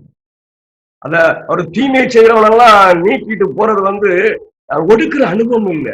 இன்னும் வாழ வாழ அவன் தீமை செய்வான், நிறைய செய்வான். அது ஆண்டவருடைய பிள்ளைகளை தேர்ந்தெடுப்பதில் கஷ்டமா இருக்கும். கொஞ்சம் கொஞ்சம் அவன் பப்பம் எடுத்துக்கிட்டு இருக்கார். அவனுக்கு கொடுக்க வேண்டிய வாய்ப்பு, தூதர்களை கொண்டு பேசுகிறார், வேதத்தை கொண்டு பேசுகிறார், ஆவலை கொண்டு பேசுகிறார், இவர் ஊழியக்காரர் கொண்டு பேசுகிறார். அதெல்லாம் கேட்க மாட்டேன் அப்படின்னு போறாரு. எனக்கு தேவனுடைய பிள்ளைகளை ஆண்டவர் தெளிவா முடிவெடுக்கிறார். துன்மார்க்கா, பாவம் எந்த நிலையிலும் தேவனுடைய சமூகத்துக்குள்ள போறது. அததான் நமக்கு காயின் கற்றுத்தருகிற ஒரு பாடம். இன்னொரு துன்மார்க்கனுக்கு ஆண்டவர் இன்னொரு வாய்ப்பை கொடுக்கிறார். பக்கம் 70. காயின் தன் பாவங்களால் மரண தண்டனைக்கு தகுதியானவன் என்ற போதிலும் இரக்கமுள்ள சிருஷ்டிகர் இன்னும் அவன் உயிரை காப்பாற்றினார். மேலும் மனம் திரும்புவதற்கு அவனுக்கு வாய்ப்பளித்தார். இந்த மனம் திரும்புறதுக்கு வாய்ப்பளிச்சதுதான் அவன் என்ன செய்யறானா, பிற்காலத்துல மனம் திரும்பாம உலகத்தையே பாவத்தால நிரப்பி. அதனால ஆண்டவர் என்ன சொல்றாருன்னா, இனி பாவத்தை தொடர விட முடியாது என்பதை நீங்கள் அறிந்து துன்மார்க்கத்துக்கு எதிராக ஒரு சத்தம் அதிகமாய் துணிக்க வேண்டும், அதை நீங்கள் வெறுக்க வேண்டும். அப்படின்னா தான் அவர் என்ன செய்ய முடியும், வர. ஆனால் காயின் தன் இருதயத்தை கடினப்படுத்தவும் தெய்வீக அதிகாரத்திற்கு எதிரான கழகத்தை ஊக்குவிக்கவும் மேலும் தைரியமான கைவிடப்பட்ட பாவியினுடைய சந்ததியின் தலைவராக மட்டுமே இருந்தார். உணரல, ஆண்டவர் வாய்ப்பு கொடுப்பார். ஒரு துன்மார்க்கனையும் அவர் மறிக்கிறது விரும்பல, வாய்ப்பு கொடுப்பார். ஆனால் துன்மார்க்கத்தோடு ஒப்புரவாக மாட்டார் என்பதை நீங்கள் அறிந்து கொள்ளுங்கள்.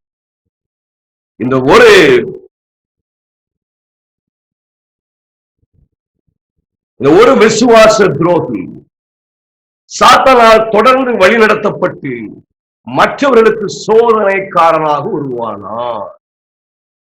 ஆண்டவர் மனம் திரும்பணும் வாய்ப்பு கொடுத்தாரு. இது யார் பின்னாடியே போயிட்டான், சாத்தான் பின்னாடியே போயிட்டான்.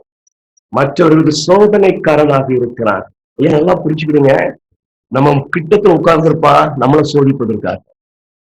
ஆண்டவர் துன்மார்க்கனை கொண்டு பரிசுத்தவான்களை பக்குவப்படுத்துகிறார். அதனாலதான் கொஞ்சம் விட்டு வச்சிருக்கிறாரு. அவன் மனம் திரும்பல அப்படின்னு பிறகு அவரோட ஆயுஷை கொஞ்சம் விட்டு வைக்கிறதுக்கு நீங்க சரியா இருக்கீங்களா பாக்குறதுக்கு. ஆண்டவர் கண்டிப்பா சோதிச்சு பாப்பாருங்க. ஏன்னா அவர் பரலோகத்துக்கு பாவத்தை கொண்டு போக முடியாதுல்ல, துன்மார்க்கத்தை கொண்டு போக முடியாதுல்ல. நீங்க முழுமையா துன்மார்க்கத்தை வெறுக்கிறீர்களா, பாவத்தை வெறுக்கிறீர்களா, உங்களோட வாழ்க்கையில் பாவத்தை விட்டு வெளிவருவதற்கு நீங்க பிரயாசப்படுங்களா, இல்ல காயினை போல உங்க வசதிக்கு ஏற்ற மாதிரி வசனங்களை மாற்றி வைத்துக் கொண்டு தர்க்கம் செய்கிறீர்களா என்பதை தேர்ந்து பார்ப்பதற்காக ஒரு துன்மார்க்க இருக்குன்னு சொல்லுவான். பரலோகம் பூமிக்கு வருதுப்பா, பரலோகமோ புதிய எருசலேமோ புதியோரம் பூஜ்யமும் எல்லாம் ஒண்ணுதாங்க, பரலோகமே பூமிக்கு வந்துருது அப்படி பிரசங்கம் பண்றாங்க. சும்மா சொல்லுங்க, புஸ்தகம் எழுதி போட்டுருக்காங்க. நேற்று தகவல் எனக்கு வந்தது. நான் அவரை கூட சொன்னப்பெல்லாம் என்ன கூப்பிட்டு சொல்லாதீங்க. பாஸ்டர் என்ன செய்ய இப்படி எழுதிருக்கிறான், நீ ஒரு வெளிப்படத்தை பற்றி எழுதிருக்கிறாங்களா, ஒரு புக்கு 200 ரூபாய்க்கு விற்கிறாங்களா, அதுல பரலோகத்தை விட்டு புதிய விஷயம் வருதுன்னு சொல்லப்பட்டிருக்கு. என் பேரையாண்டி வாசித்து சொல்றேன், இவன் பரலோகமே இறங்கி வருதுங்கிறான், என்ன புரியலையே அப்படின்னு. பாஸ்டர் நம்ம ஒண்ணும் செய்ய முடியாது. அவன் பேசுறத 1000 பேர் உட்கார்ந்து கேட்பான். அதே இது தப்புன்னு சொல்லி நம்ம பிரசங்கம் போட்டா 10 பேர் கேட்பான். இதெல்லாம் போட்டு குழப்பக்கூடாது. கடைசி காலத்துல ஊழியம் மிகப்பெரிய தர்க்கத்தோடு நடக்குது. சத்தியம் கேட்டாவா கேட்கட்டா போயிட்டே இருப்பான். சத்தியத்தை சொல்றதா வேலை. தர்க்கம் பண்ணி ஆர்கியூ பண்ணிங்க பாரு, நான் கரெக்ட், இந்த வரலாறை பாரு, இந்த வசனத்தை பாரா, ஓய்வு நாளுக்கு தான் 7ஆம் நாள் தான் இந்த நியாயராசி சட்டம் வரும்னு சொன்னோம். வந்துனுக்கு நீ ஏத்துக்க எல்லாம் போயிட்டே ஓடிட்டே இருப்பான். அதனால இந்த மாதிரி ஆட்கள் எல்லாம் ஆண்டவர் நியமித்திருக்காரு. சபையில இருக்கிற பரிசுத்தவான்களை கண்டுபிடிப்பதற்கு, வேதத்தை கற்றுக்கொள்வதற்கு, ஆசைப்படுவதை கண்டுபிடிப்பதற்கு நியமித்திருக்காரு. வருஷம் நம்ம கிட்ட உங்களோட போராட வேண்டாம், விட்டுருங்க தயவு செய்து. நான் ஏற்கனவே ஒருத்தர் போராடிட்டேன், இன்னொருத்தனையும் போராட வைக்காதீங்க தயவு செய்து விட்டுருங்க. மற்றவர்களுக்கு சோதனைக்காரனாக உருவாவான். பாருங்க, பரலோகத்தை விட்டு புதிய எருசலேம் இறங்கி வருது, பரலோகமே இறங்கி வருது. பிரச்சனை எப்படி இருக்கு, சூப்பர் இல்ல? நம்மள ஆமா, பரலோகமே நம்ம பூமியில தான் இருக்குதா, பரலோகம் பூமியில இருக்காது. ஆண்டவர் அவர் ஆயத்தம் பண்ற நகரம் அந்த நகரம் தான். அவர் தம்முடைய இடத்தை வேற இடத்துக்கு மாத்திடுறாரு. அது புதிய எருசலேமாக கீழே வரப்போகிறது. இதை தெளிவா தீர்க்கதரிசி நாகரிக புஸ்தகத்துல படிக்கிறவங்க புரிந்து கொள்வார்கள். மற்றும் பூமியானது அதனுடைய அழிவுக்கு அழைக்கப்படத்தக்க வகையில் அது மிகவும் தீமையானதாகவும் வன்முறையால் நிறைந்தும் உருவாகும் வரை அவருடைய உதாரணமும் செல்வாக்கும் அவருடைய ஒழுக்கக்கேட்டின் சக்தியை தூண்டியது. துன்மார்க்கம் வளர்ந்துகிட்டே தான் இருக்கும், அறிவு வரல. ஆனாலும் அவனிடத்துல போய் நின்று தேவதூதன் ஊழியம் செய்கிறான், ஆபேல் ஊழியம் செய்கிறான். அப்ப என் கடமை என்னன்னா, மனம் மாறணுங்கிறதுக்காக நான் ஊழியம் செய்யல, ஆண்டவர் அவனை நியாயம் தீர்த்து துன்மார்க்கத்தில் அழிப்பதற்காக ஊழியம் செய்கிறாங்க. மறந்துடாதீங்க. என்ன உண்மைதானே? இயேசுவை கூப்பிட்டு இருதயத்தை கொளுத்துறாக்கு அப்படின்னாருங்களா? நீங்க நான் பேசுறேன், நான் வந்தோடனே அப்படி பார்ப்பேன், நம்ம கிட்ட 4 பேர் இருக்கிறாங்க கேட்கறதுக்கு, 4 பேர் வந்தாங்களா மறுபடியும் சொல்லுவேன், சொல்ல முடியாதுமா. போக போக உபதேசங்கள் கடினமாய் வர வர இதை ஏன் கேட்கறது அப்படின்னு சொல்லி சிலர் நம்மிடத்தை வந்திருந்தவர்கள் கடந்து போய்விட்டார்.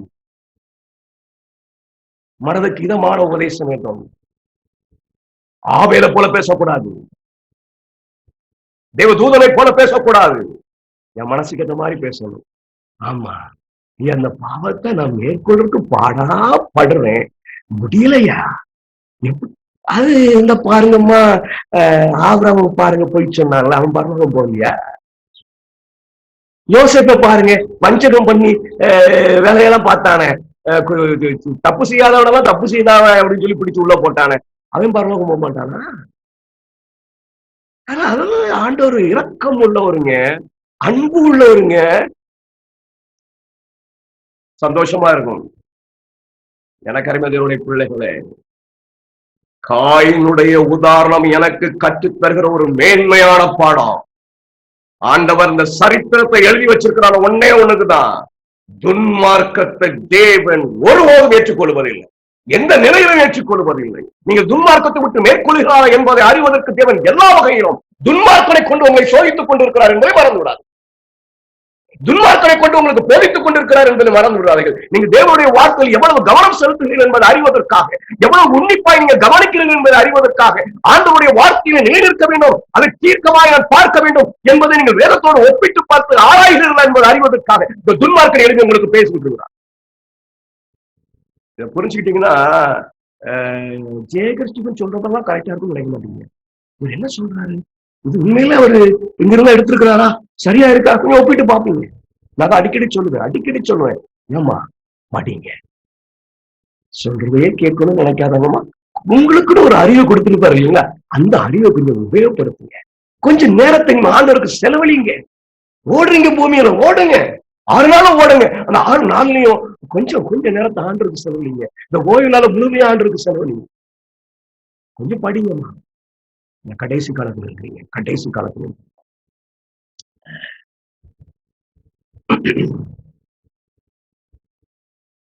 சரி, துன்மார்க்கம் வாசல் படியில படுத்திருக்கணும் என்பதை தூண்டிக்கிட்டே இருக்கும். அது அங்கே தெளிவாக இருக்கிறதை நம்ம என்ன சொல்றோம், பார்க்க முடிகிறது. நிறைய இருக்கணும். சரி, பக்கம் 71. ஆதாமின் குமாரர்கள் காயினும் ஆபேலும் பண்புகளில் பரவலாக வேறுபட்டனர். ஒருவன் இயேசு விசுவாசித்தான், மேசியாவை விசுவாசித்தான், தேவனுடைய குமாரன் தம்முடைய மரணத்தினாலே நாம் காக்கப்படுகிறான் என்று நம்பினார். ஒருவன் நம்ப மாட்டேன். தேவனுக்கு உண்மையாக இருக்கிற ஆவியை ஆவேல் பெற்றிருந்தான். விழுந்து போன இனத்தோடு சிருஷ்டிகரின் நடவடிக்கைகளில் நீதியையும் இரக்கத்தையும் அவன் கண்டான். மேலும் மீட்பின் நம்பிக்கையை ஆழ்ந்த நன்றியுடன் ஏற்றுக் கொண்டான். ஆனால் காயினின் கலக உணர்வுகளை பற்றி கொண்டான். என்ன, பூமியின் மீதும் மனித இனத்தின் மீதும் ஆதாமின் பாவத்திற்காக உச்சரிக்கப்பட்ட சாபத்தின் காரணமாக தேவனுக்கு எதிராக முறுவிட்டான். ரொம்ப அழகா இருக்கு பாருங்க, ரொம்ப அழகா இருக்கு. ஓய்னால என்னங்க, இப்பதான் மிந்தி சமையல் பண்ணணும்னா அடுப்பு போட்டு விறகு வச்சு ஊதுன்னு ஊதியது ரொம்ப நேரம் எடுக்குங்க. இன்னைக்கு நான் அப்படி அவனுக்கு தூக்கி போட்டு ஒரு பட்டன் தட்டி விட்டு போட்டா சோறு ரெடி ஆயிரும். அதனால அப்படி நேரத்தை வீணாக்காம சமைக்கிறதுல தப்பு இல்லை.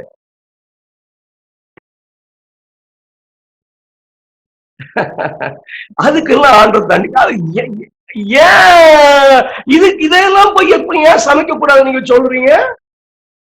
அது வேற காலம் இல்ல என்னுடைய பிள்ளைகளே, என் மனநிலைக்காக ஓடுகிற காட்டம் ஆண்டவருடைய வார்த்தை என்ன சொல்லுகிறதோ அவருடைய நீதி என்பதை நாம் மறந்துவிடக் கூடாது. அந்த நீதியை விட்டு நாம் விலக முடியாது. சொல்ல பாருங்க, பூமியின் மீதும் மனித இனத்தின் மீதும் ஆதாமின் பாவத்திற்காக உச்சரிக்கப்பட்ட சாபத்தின் காரணமாக தேவனுக்கு எதிராக முணுமுறுத்தார். He is against the word of God. இன்னொரு பாவம் வெளிப்படுது பார்த்தீங்களா? அறகுறை விசுவாசம், அறகுறை கீழ்ப்படிதல், நேசிய அவசியம் இல்லைன்னு நினைக்கிறது. ஆண்டவர் செய்தது நீதியில் the voice of Satan. தேவனுடைய வார்த்தையினுடைய மகத்துவங்களை சரியா புரியாதபடி என் இஷ்டத்துக்கு வாழ்கிற வாழ்க்கை என்பது சாத்தானுடைய சத்தம். சாத்தானின் வீழ்ச்சிக்கு வழிவகுத்த சுய மேன்மைக்கான விருப்பத்தை நாடுதல் மற்றும் தெய்வீக நீதி மற்றும் அதிகாரத்தை கேள்விக்குறியாக்குதல். வேதத்தை பொய்ன்னு சொல்றதுக்கு பிரயாசப்படுறாங்க. வேத சும்மாங்கன்னு சொல்ல பிரயாசப்படுறான். இங்க பாருங்க இந்த தீர்க்கதரிசி தப்பு, இங்க பாருங்க இந்த தீர்க்கதரிசி தப்பு.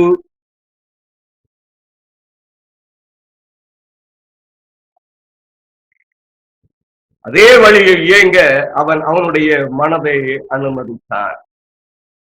என் பாவம் எப்படி இருக்குன்னு நம்ம உட்கார்ந்து பார்த்துக்கணும். அவ்வளவுதான். பேஸ் ஆஃப் தி சின். அடிப்படை வேதத்தை விருப்பதற்காக வியாக்கியானம் செய்கிற அடிப்படை தேவனுடைய நீதியை புரட்டிப்படுவதற்கான ஒரு வியாக்கியானத்தினுடைய அடிப்படை தேவனுடைய வார்த்தையின் மீது சந்தேகத்தை உண்டாக்குற சத்தம். Purely by of Satan. அது சாத்தானுடைய சத்தம். இயேசு பாவத்தோட ஒப்பிட முடியும் சொன்ன மறித்திருக்க வேண்டாம். பிரமாணத்தை மாற்றி நம்ம படிச்சிருக்கிறோம், மறந்துடாத குறிப்புலாம். பிரமாணத்தை லேசா மாத்திக்கலாம் அப்படின்னு நினைச்சா அவரு வந்திருக்கே வேண்டாம். அவர் மாற்ற முடியாது, அவர் நீதியை மாற்ற முடியாது, அவருடைய நேர்மையை மாற்ற முடியாது, அவர் குணத்தை மாற்ற முடியாது. அதனாலே அவர் அந்த பிரமாணத்தின்படி அந்த நீதியின்படி தம்முடைய ஜீவனை கொடுத்து மீட்டிருக்கிறாரு. ஒரு அன்புள்ளவர். ஆமா ஆமா, அன்புள்ளவர் தான். அவரை ஏற்றுக்கொள்கிறவனுக்கு கொஞ்சோடு பாவத்தோட கூட்டிட்டு போறதுக்கு அன்புள்ளவர் அல்ல. காயினுடைய உதாரணம் அது. அந்த பாவங்கள் பாவத்தோட என்ன மீட்க வேண்டும், மேசியா வேண்டாம், ரட்சகர் வேண்டாம், இது எதுக்கு இந்த திட்டம் எல்லாம், இதெல்லாம் அவசியம் இல்லை. இப்ப வேற மாதிரி பேசுவாங்க. அன்னைக்கு காயின் பேசுன வெளிப்படை இது கண்டிப்பா வரப்போகுது.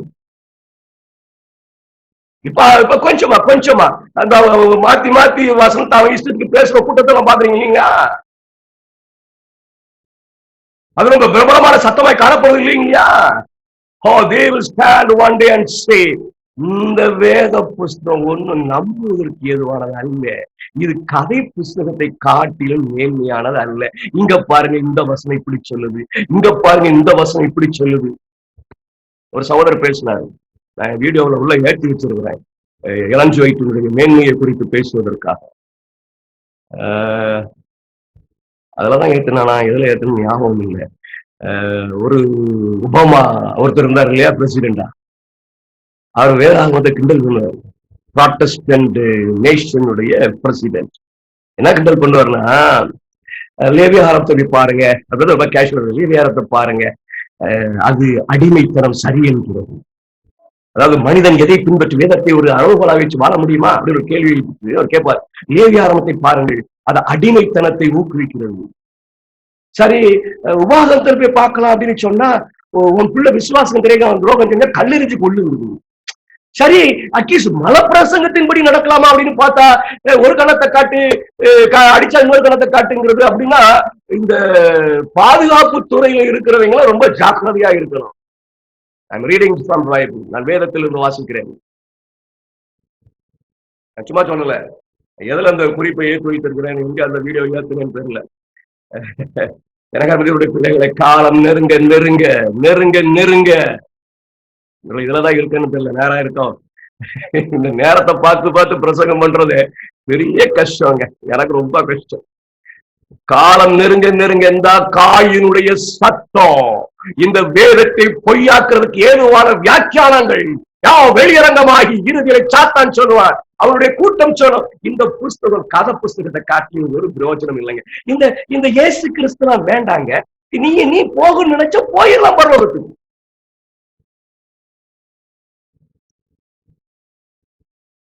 உங்களுடைய ஜீவியம் வேதத்துக்கு இசைவாக இருக்கிறதா, இல்ல தேவனுடைய வார்த்தையில முரண்பாடை பார்த்து உங்கள் இச்சையை பொருத்தி சொல்வதற்காக பிரயாசப்படுகிறீர்களா? இந்த முரண்பாடெல்லாம் சரி செய்யறதுதான் தீர்க்க தரிசனாவை கொடுக்கிறது. எனக்கு தேவனுடைய பிள்ளைகளை, காலம் நெருங்கிவிட்டது. தேவன் நமக்கு காயினுடைய பாவத்தை வெளிப்படுத்தி கொண்டிருக்கிறார். நம்ம வாஸ்ததுதான், படிச்சதுதான். அந்த காயினுடைய பாவம் என்னைக்கு ஜலப்பிரளயத்தை அழிப்பதற்கு ஏதுவாக வளர்ந்ததோ, அப்படி போல இப்பொழுது காயினுடைய பாவம் ஆண்டவர் முழுசுன்னு ரட்சிப்பதற்காக மறிக்கலைங்க. கொஞ்சம் பாவத்தோட கூட்டிட்டு அவருடைய ரட்சிப்பினுடைய மேன்மையை தரைமட்டமாக்குற உபதேசம். இங்க பாருங்க அது சரியில்லை, இங்க பாருங்க இது சரியில்லை, இந்த வசனத்தை பாருங்க இந்த வசனத்தை, ஆண்டவருடைய வார்த்தையை பொய்யாக்குவதற்கான பிரயாசம். ஜாக்கிரதையா இருக்குல்ல அப்படின்னு சொன்னா, எனக்கு அருமையுடைய பிள்ளைகளே, நம் தேவனுடைய ராஜ்யத்தை இழந்து விடுவது மிக மிக நிச்சயமான ஒன்றாக மாறியுள்ளோம். இன்னொரு குறிப்பை நான் வாசிக்கிறேன். ஸ்டோரி ஆஃப் ரிடெம்ஷன் பக்கம் 52. ரத்தம் சிந்துதல் இல்லாமல் எந்த பாவத்தின் மன்னிப்பும் இருக்க முடியாது என்பதை தேவன் ஆதாமுக்கு தெரியப்படுத்தியிருந்தார். பழங்களில் மிக சிறந்ததை கூட கொண்டு வருவதில் காயின் குறிப்பாக இல்லை.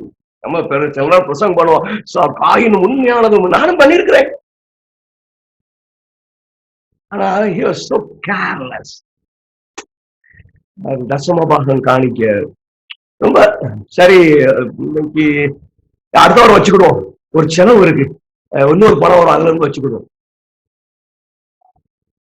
காணிக்க வச்சிடுறோம், ஆனா காணிக்க வைக்க வேண்டிய விதமாக வைக்கவில்லை. முதல் பாகம்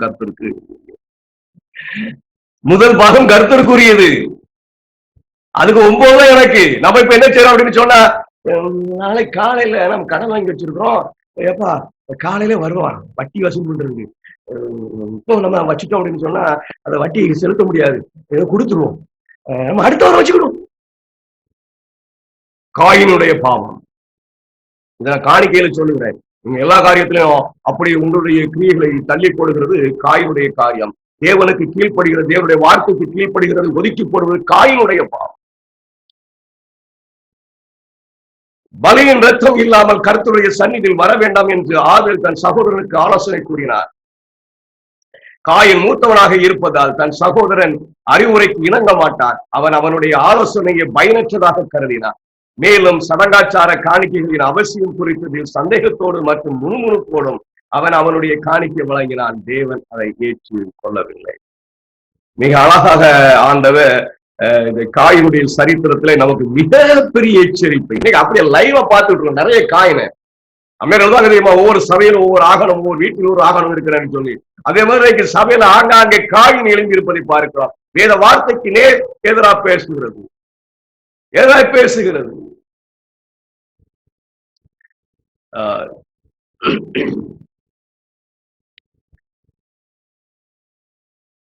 இன்னும்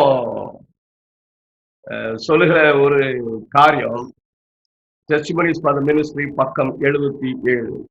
காயின் அவனுடைய காணிக்கையை கிறிஸ்துவின் மேல் சார்ந்திருப்பதை ஏற்றுக்கொள்ளவில்லை. ஏனெனில் ஏதேனில் இருந்து வெளியேற்றப்பட்டதில் அவனுடைய தந்தை ஆதாம் கடுமையாக நடத்தப்பட்டதாக அவன் நினைத்தான். பாவத்தை தண்டிப்பது, பாவத்துக்கு வழி உண்டாக்குவது, எந்த பாவத்துக்குலாமா, ஒரு பழத்தை சாப்பிட்டதுக்குதான் காயினுடைய கேள்வி. என்னங்க ஒரு பழத்தை சாப்பிட்டாங்க அம்மா, அதை கொண்டு கொடுத்தாங்க, அப்பா அம்மா மேல இருந்த அன்பில் அந்த பழத்தை வாங்கி சாப்பிட்டாங்க, இதுக்கு இவ்வளவு பெரிய தண்டனையா? எங்க ஒரு நெயில் பாலிஷ் போட்டதுக்கு தீ எரிச்சிருவாரா? இதான் கேள்வி. ஏங்க ஒரு என் வாழ்க்கையில மாமிசத்தை தவிர்ப்பதற்கு எல்லா சூழ்நிலையும் இருக்கிறது, எனக்கு ஆண்டவர் வசதியை கொடுத்திருக்கிறாரு, இந்த மாமிசத்தை தவிர்க்கலன்னு என்ன எரிச்சிருவாரா? Oh man, a cup of tea, will God burn me in the fire? ஒரு சின்ன கப்புல ஒரு காப்பிய ஒரு வாரத்துக்கு ஒருக்கா குடிக்கிறதுனால என்ன எரிச்சிடுவாரா? உனக்கு தவிர்க்க முடிகிறதுக்கு ஏதுவான எல்லா வழிகளும் இருந்து ஆண்டவருடைய வார்த்தையை உதாசீனப்படுத்துகிற சூழ்நிலையை வெளிப்படுத்த நிச்சயமா இருக்கு விடுவார்.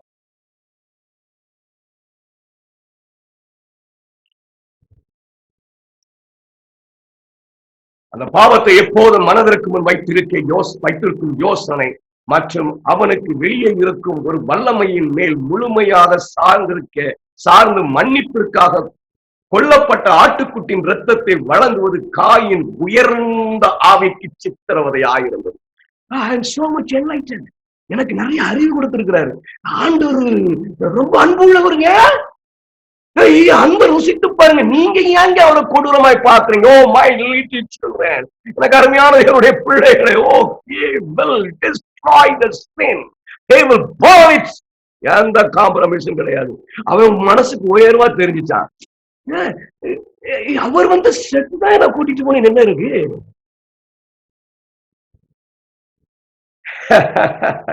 எனக்கு அருமையான பிள்ளைகளை, காயினுடைய பாவம் நான் படித்து விட்டு நான் அரண்டு போனேன். என் கண்களுக்கு முன்பாக அநேக காயின்களாக மாறிவிடுவார்கள் என்று ஐயம் எனக்கு உண்டாயிடுச்சு. நான் ஆண்டவர்கிட்ட சொன்ன, ஆண்டவரே ஏதோ சொல்லி சத்தம் போட்டு சொல்லிக்கிட்டு இருக்கிறேன், என்கிட்ட நிறைய குறைபாடுகள் இருக்கிறது, நீங்க பார்த்து எப்படியாவது கைவிட்டுறாதீங்க, கூட்டிட்டு போயிருங்க ஆண்டவரே. அப்பா பயங்கரம், எந்த தர்க்கத்துக்கும் போக கூடாது முடிவு பண்ணிட்டேன். யாருக்கும் விளக்கம் சொல்லிட்டு அலைய கூடாதப்பா. அவன்கிட்ட என்ன பேச முடியாதுங்க, அவன்கிட்ட பேச முடியாது. அவன் தன்னுடைய அறிவு உயர்ந்தது என்று நினைக்கிறான். இந்த காய் நினைச்சான் பாத்தீங்களா, தான் வேதத்தை முழுமையா கற்றறிந்து விட்டேன் என்று நினைக்கிறான். அவன்கிட்ட போய் எப்படி சொல்ல முடியும்? அவன் பரலோகமே இறங்கி வந்துட்டுன்னு சொல்லுவான், ஆமான்னு சொல்லணும். அவன் யோசனை இல்ல இது மில்லருமா, ஆமான்னு சொல்லணும். அவன்கிட்ட போய் தர்க்கம் பண்ணணும் அப்படின்னு சொன்னா, நான் காயிலாய் மாறுவதற்கு எல்லா வாய்ப்பும் இருக்கிறது என்பதை நான் அறிந்து கொண்டேன். இவர்களை விட்டு விலகி இருப்பதுதான் ஞானமானது. ஒருவேளை என்கிட்ட கேட்டா, ஐயா இப்படி சொல்றாங்க, இது என்ன? ஒரு சகோதரி கேட்டாங்க, யோசிப்பு தப்பு செய்யலாமா? இந்த மாதிரி இந்த அறிவில் உயர்ந்தவர் தான் அவருக்கு விளக்கம் கொடுத்திருக்கிறார், தப்பு செய்யலாமா? அவரு தாய் தகப்பனை கனம் பண்ணணும்னு சொல்லியிருக்கிறாரு. முதல்லயே போய் அப்பா அம்மாவை கூட்டிட்டு வந்திருக்கலாம்ல, அவங்க அப்பா அவங்க அண்ணனெல்லாம் கூட்டு வந்திருக்கலாம்ல. அவரு அவங்க தேடி வரட்டும்னு சொல்லி கௌரவத்துடன் உட்கார்ந்து இருந்தாரு. அப்பாவும் செய்யலையா? பரலோகத்துக்கு கொண்டாரா? என்ன கேட்டாங்க, நான் சொல்லி கொடுத்தேன், கேட்கிறவங்களுக்கு சொல்லி கொடுத்தா போதும் அவன் முடிவு பண்ணிட்டேன். ஏமா அவன் போயிருந்தான் அப்படின்னு சொன்னா, அவங்க அண்ணன் வந்த பிறகு எவ்வளவோ சூழ்ச்சியும் தந்திரமும் பண்ணி அவங்க அண்ணன் மாதிரி கடைசியில், ஐயோ நான் எங்க அண்ணனுக்கு எங்க தம்பிக்கு செய்த துரோகத்தினாலே இதெல்லாம் வந்துட்டுன்னு சொல்றதுக்கு ஒரு வழி உண்டாச்சு, அந்த வழி இல்லாம போயிருக்குங்க. அதுக்கப்புறம் அவங்க புரிஞ்சுக்கிட்டாங்க, ஆண்டவருக்கு சொற்கும் அறிவில் மிகுந்தவர்களாய் காணப்படுவார்கள். அவங்க கிட்ட போய் நீங்க விளக்கங்கள்லாம் சொல்ல முடியாது. இதை சொன்னா இன்னொன்னு நடப்பான், இந்த சொன்னா இன்னொன்னு நடப்பான். He want to prove the Bible is nothing more than that a comic book. ஒரு ஒரு ஒரு ஒரு கதை புஸ்தகத்தை காட்டிலும் வேதம் பெரிதல்ல என்று சாத்தான் நிறுவதற்கான பிரயாசத்தில் ஓடுகிற கூட்டம். காயில் எனக்கு கற்றுத்தருகிற மேன்மையான ஒரு உண்மை. வேதத்தை படிங்க. என் பிள்ளைகள் தான் சொல்றது, என் மனைவி அதை சொன்னாங்க, நீங்க அவங்க 4 மணிக்கு கூப்பிட்டா 4 மணிக்கு சொல்லி கொடுக்குறீங்க, 5 மணிக்கு கூப்பிட்டா காலையில 5 மணிக்கு சொல்லி கொடுக்குறீங்க, 6:30க்கு கூப்பிட்டா 6:30க்கு மாத்தி சொல்லி கொடுக்குறீங்க, காலையில 7 மணிக்கு வாப்பா அப்பதான் நான் கேட்பேன்னு சொல்லி ஒரு ஆளை உட்கார சொல்லி கொடுக்குங்க. என் பிள்ளைகளும் எப்ப இருந்து கேட்பாங்க அப்படின்னு சொல்லி ஒரு நேரத்தை பார்த்து நீங்க சொல்லி கொடுக்க கூடாதா? எனக்கு மனசு உறுத்தி கொண்டே இருக்குது. எல்லாத்தையும் நிறுத்திட்டு என் பிள்ளைகளை பார்க்கலாம் போல எனக்கு தோணுது. சொல்லி கொடுக்க தெரிஞ்சிடும்.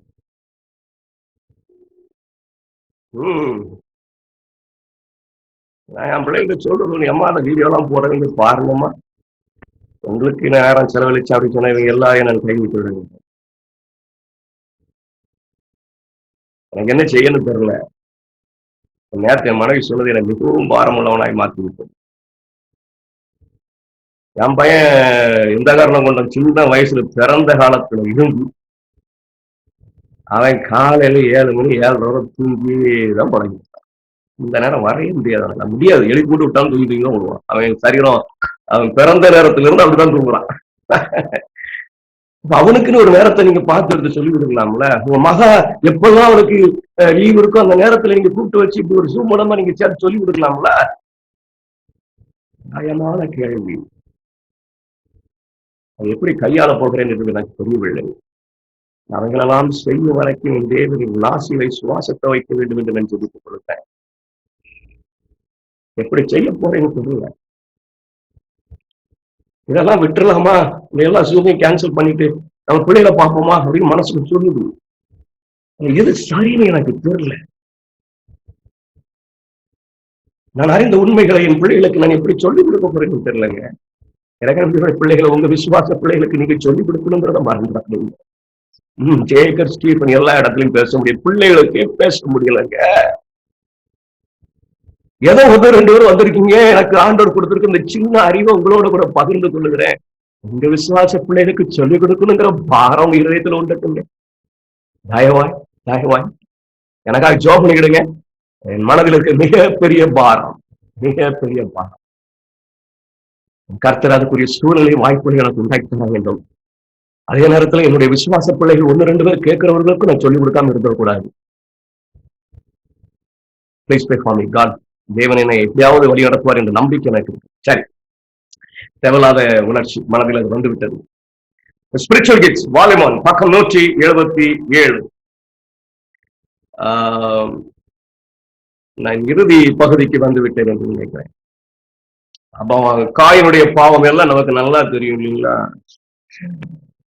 அந்த காயினுடைய பாவத்தினுடைய விளைவு கடைசியில எப்படி இருக்கும் அப்படிங்கிறத தீர்க்க தரிசன ஆவியினுடைய எழுத்துகள் வெளிப்படுத்துகிறது. என கருமையான தேவனுடைய பிள்ளைகளே, நீங்கள் எவ்வளவு துன்மார்க்கமானவராக இருந்தால், நீங்கள் தேவன் அல்லது வேதாகமத்தை நம்புகிறீர்களா அல்லது நம்பவில்லையா என்பது முக்கியமல்ல.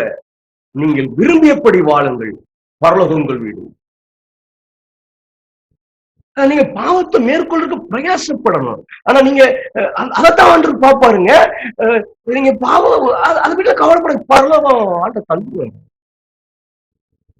சொல்றாங்க பாருங்க, நீங்கள் எவ்வளவு துன்மார்க்கராக இருந்தாலும், ஃபைனல் அனௌன்ஸ்மெண்ட் ஆஃப் சேட்டன், சாத்தானுக்காக ஊழியம் செய்கிற ஒவ்வொருவரும் காயினுடைய பாவத்தை வெளிப்படுத்தி அவர்கள் வாழ்ந்து கொண்டிருக்க அந்த ஒவ்வொரு செயலையும் வெளிப்படுகிற அந்த பிள்ளைகள், அந்த ஊழியக்காரர்கள், அந்த விசுவாசிகள் அதெல்லாம் ஒண்ணு இல்லைங்க. சமைக்கிறதா சும்மா நீங்க வேற.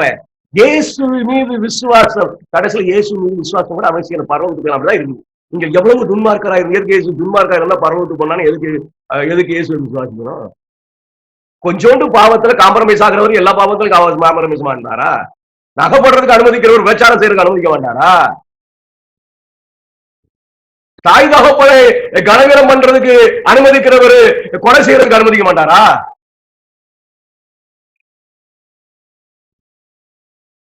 காயினுடைய பாவம்.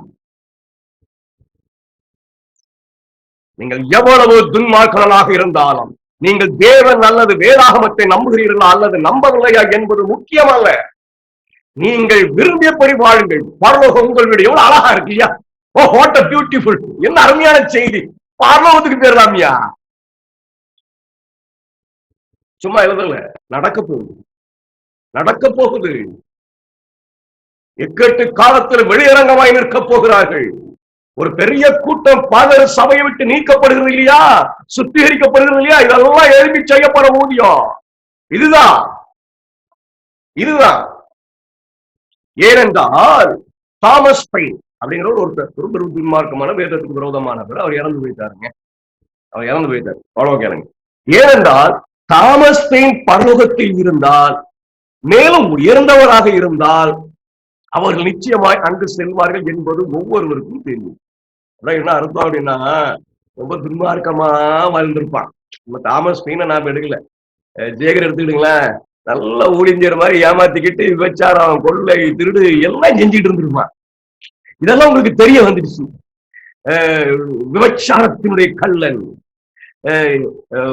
ஓயினால மீறுகிறவன், துன்மார்க்கன் என்று பார்த்து நீங்கள் ஏன் தேவனை இல்லை என்று சொல்கிற ஒருவனை நீங்கள் பார்த்தீர்கள். இக்கட்டு காலத்தில் அவர் உங்களுக்கு முன்பாக வந்து, நான் பரலோகத்தில் இருந்து வந்திருக்கேன், ஆண்டவர் ரொம்ப இரக்கம் உள்ளவங்க, அவர் பலியை நீங்க விசுவாசிக்கிறீங்களோ விசுவாசிக்கலையோ, அவரு நானே பரலோகத்துக்கு போயிட்டேன், நீங்க வர முடியாதா? ஆனா இதை போட்டு ரொம்ப கஷ்டம் எல்லாம் பட வேண்டாம். சும்மா சொல்றாங்க கோயில்ல வேலை செய்யக்கூடாதுங்கிறான், சனிக்கிழமை தான் தொழுது. அதான் சும்மா, அதெல்லாம் ஒண்ணும் கிடையாது. நீங்க ஞாயிற்றுக்கிழமை தொழுது கொள்ளலாம், என்னைக்கு வேணாலும் தொழுது கொள்ளலாம், ஒன்றும் பிரச்சனை இல்லை. கவர்மெண்ட் ஞாயிற்றுக்கிழமைன்னு சொல்லிட்டு ஞாயிற்றுக்கிழமைக்கு போங்க. நானே பரலோகத்துக்கு போயிட்டு நீங்க போக முடியாதா? நேர்ல வந்து சொல்லுவாங்க. காயினுடைய பாவம் ஜல பிரயாணத்தை கொண்டு வந்தது. இன்றைக்கு திருச்சபையில் எழும்பி இருக்கிற காயினுடைய பாவம் உலகத்தின் முடிவை கொண்டு வரும்.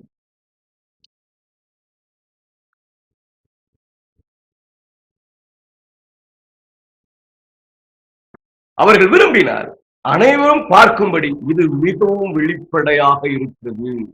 சாத்தான் அவனுடைய விழுகையில் இருந்து தாமஸ் பெயின் போன்ற தனி நபர்கள் மூலம் என்ன செய்ய முயற்சித்தானோ அதை இப்போது செய்கிறான்.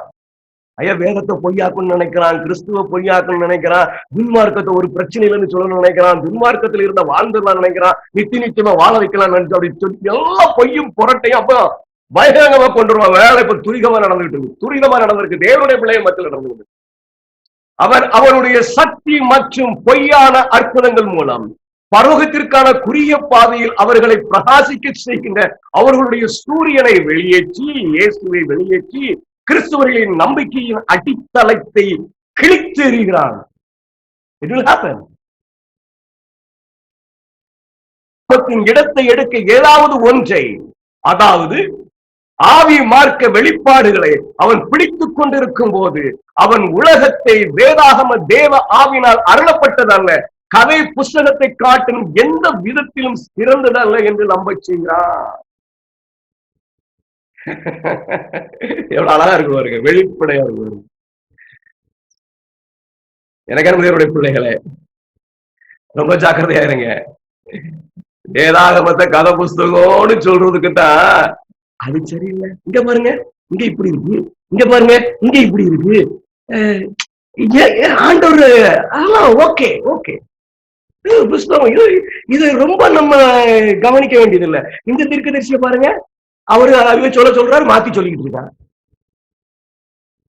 அதெல்லாம் அப்படி எங்க பாருங்க, இந்த வருஷம் இப்படி இருக்குது, ஓய்கால மீறலாம் கொலை செய்யணும்னு சொல்றான். யாராவது கொலை செஞ்சாங்களா? நம்ம செய்யறோமா? எனக்கு என்னுடைய பிள்ளைகளை நீங்கள் கடைசி காலத்தில் ஜீவித்துக் கொண்டு இருக்கிறீர்கள். கிறிஸ்து சீக்கிரமாய் வரப்போகிறார், மிக மிக சீக்கிரமாய் வரப்போகிறார். இந்த காயினுடைய பாவம் அப்படியே என் கண்ணுக்கு முன்பாக நிற்குதுவார். உலக முடிவுக்கு வரப்போகுது. எனக்கு என்னுடைய பிள்ளைகள் உலக முடிவுக்கு வரப்போகிறது. கடைசியில் என்ன சொல்ல பாக்குறீங்களா? இந்த வேத புஸ்தகம் எந்த விதத்திலும் ஒரு கதை புஸ்தகத்தை காட்ட சிறந்தது இல்லைங்க. சும்மா ஒரு ஸ்டோரி புக், அதெல்லாம் நம்ப முடியாது. இங்க பாரு, இந்த டிரான்ஸ்லேஷன் இப்படி சொல்லுது, இந்த டிரான்ஸ்லேஷன் இப்படி சொல்லுது, தமிழ்ல பார்த்தா நேரம் மாற்றி உட்கார்ந்து எதை நம்புவேன்? இது ஒரு மொழியே இல்லைங்க, சும்மா ஏதோ பொழுதுபோக்கு எழுதி வச்சிருக்கிறாங்க, அதை பிடிச்சிட்டு இருக்கிறீங்க. யார் வேணாலும் பரவணும் தான் ஆசைப்படுற போலாம். ஸ்பிரிச்சுவல் கிட்ஸ் வால்யூம் 1 பக்கம் 173. ரொம்ப தெரிந்த புத்தி உள்ளவர்களாக இருந்தால் தான் தப்பிக்க முடியும். இதை சொல்லும் பொழுது நான் பெருமைப்படுவதற்கு இல்லை, எதை எனக்கு தெரிந்த சொல்லியிருக்கேன், எனக்கு தெரியாத எத்தனை இருக்கிறோம் எனக்கு தெரியும். ஸ்பிரிச்சுவல் கிட்ஸ் வால்யூம் 1 பக்கம் 173. பரிசுத்தவான்கள் நிகழ்கால சத்தியத்தை பற்றி முழுமையான புரிதலை கொண்டிருக்க வேண்டும் என்பதை நான் கண்டேன். அவற்றை அவர்கள் தெய்வ வசனங்களில் இருந்து ஊர்ஜிதம் செய்ய வேண்டும். நான் படிச்சது அப்படியே எதான் சத்தியம் உறுதியா இருக்கணும், அதை ஊர்ஜிதம் பண்ணிடணும். அப்படி இருக்குமோ இப்படி இருக்குமோ பரவாயில்ல இல்ல, சரி எப்படி வேணாலும் இருக்கட்டும், ஓடுவோம், பரவாயில்ல இல்லைங்க. இதுதான் கோடு, நான் இப்படிதான் வாழ வேண்டும் என்று வேதம் சொல்கிறது என்பதை சரியா வேத வசனத்தோடு உறுதிப்படுத்திக் கொள்ள வேண்டும். அதுக்கு தீர்க்க தரிசன ஆவி அதிகமாக உதவி செய்யும். மரித்தோர் நிலை பற்றி அவர்கள் புரிந்திருக்க வேண்டும். தெரியுமா மரித்தோர் நிலையை பற்றி நமக்கு தெரியும்னு சொல்லுவீங்களா? ஆனா திரளை மூவி பேய் படம் அந்த அன்னைக்கு எப்போ வரும் அப்படின்னு சீரியல் உட்கார்ந்து பாக்குறாங்க. நீங்க அப்படி இருக்கீங்கன்னு தெரியல. நேற்று நம்ம செத்து போன அம்மா வந்து நின்று இவட பேஸ்ட் இல்ல, இன்னைக்கு வருமா? எங்க அப்பா கரெக்டா ஜனவரி மாசம் 10ஆம் தேதி இறந்து போனாரு. ஒரு ஜபக்கூட்டம் வைக்கிறோம், ஞாபகத்துல வச்சுக்கிட்டு. செத்து போயிட்டாரு, இறந்து போயிட்டாரு, இன்னும் என்னங்க நல்லது இருந்தா நினைச்சு பார்த்துக்கிடுங்க, விட்டுருங்க, அவ்வளவுதானே. அதுக்கு ஜபக்கூட்டம்.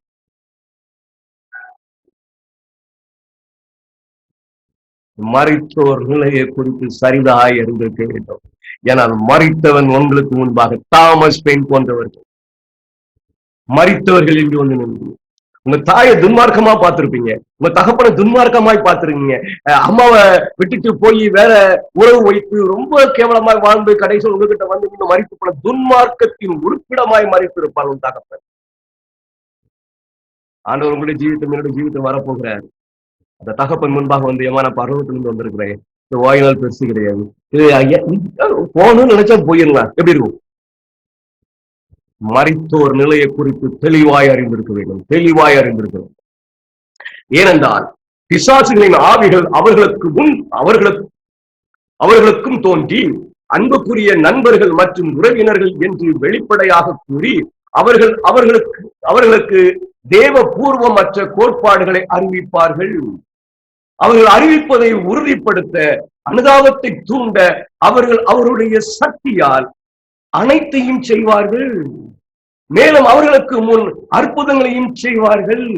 இருந்தவர்கள் ஒன்றும் அறியார்கள் என்பதையும் இவர்கள் பிசாசின் ஆவிகள் என்பதையும் வேதாகம சக்தியுடன் இந்த ஆவிகளை எதிர்கொள்ள தேவனுடைய ஜனம் தயாராக இருக்க வேண்டும். எனக்கு அருமையுடைய பிள்ளைகளே, கடைசி காலத்தில் இருக்கிறோம். வேதாகமத்தை தீர்க்கமாய் ஆராய்ந்து பார்த்து தெளிந்த புத்தி உள்ளவர்களாக இருக்க வேண்டும். கலகக்காரர்கள் நம்முடைய கண்களுக்கு முன்பாக இருக்கிறார்கள். காயினுடைய பாவத்தை உறுதிப்படுத்துவதற்காக அநேக நம்முடைய கண்களுக்கு முன்பாக இருக்கிறார். என் வாழ்க்கை காயினுடைய பாவத்தை வெளிப்படுத்துறதா இல்லாதபடி ஆண்டவர் இதை சொல்லியிருக்கிறாங்க. இப்படித்தான் இருப்பேன், இப்படிதான் வியாபாரம் செய்ய சொல்லியிருக்காரு, இப்படிதான் வியாபாரம் செய்வேன், நான் அநியாய லாபம் வைக்க மாட்டேன். எனக்கு சகோதரர் கூப்பிட்டு கேட்டாரு, நான் மாமிசம் வைக்கலாமான்னாரு.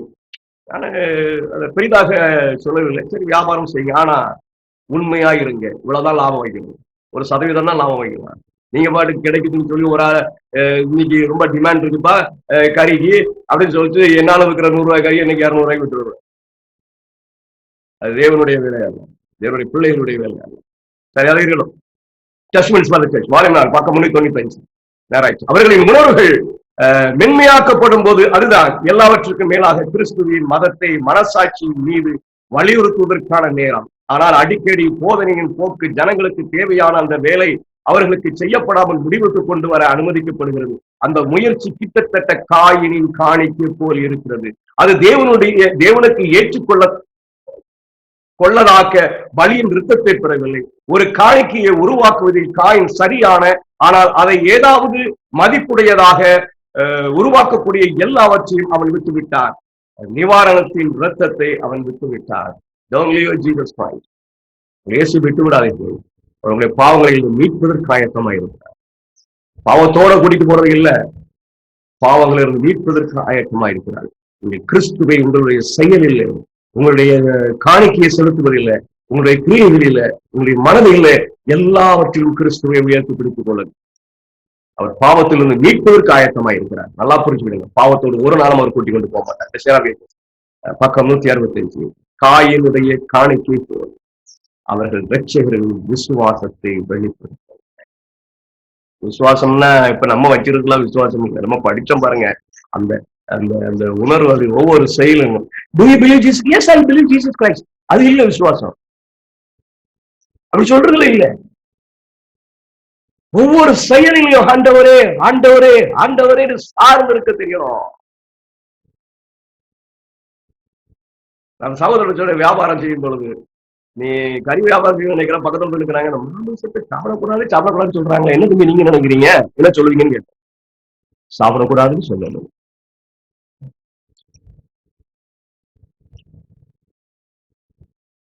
ரெண்டு விதமான கறி உங்ககிட்ட இருக்கும். ரெண்டையும் உண்மையை சொல்லணும். இது நேற்று வெட்டுங்கன்னா நேற்றுல வெட்டுவது, இது இன்னைக்கு வெட்டுனுங்கன்னா இன்னைக்கு வெட்டுவது. எதை வாங்க விரும்புறாங்களோ அதுக்கேற்ற மாதிரி கேன்வாசிங் செய்யக்கூடாது.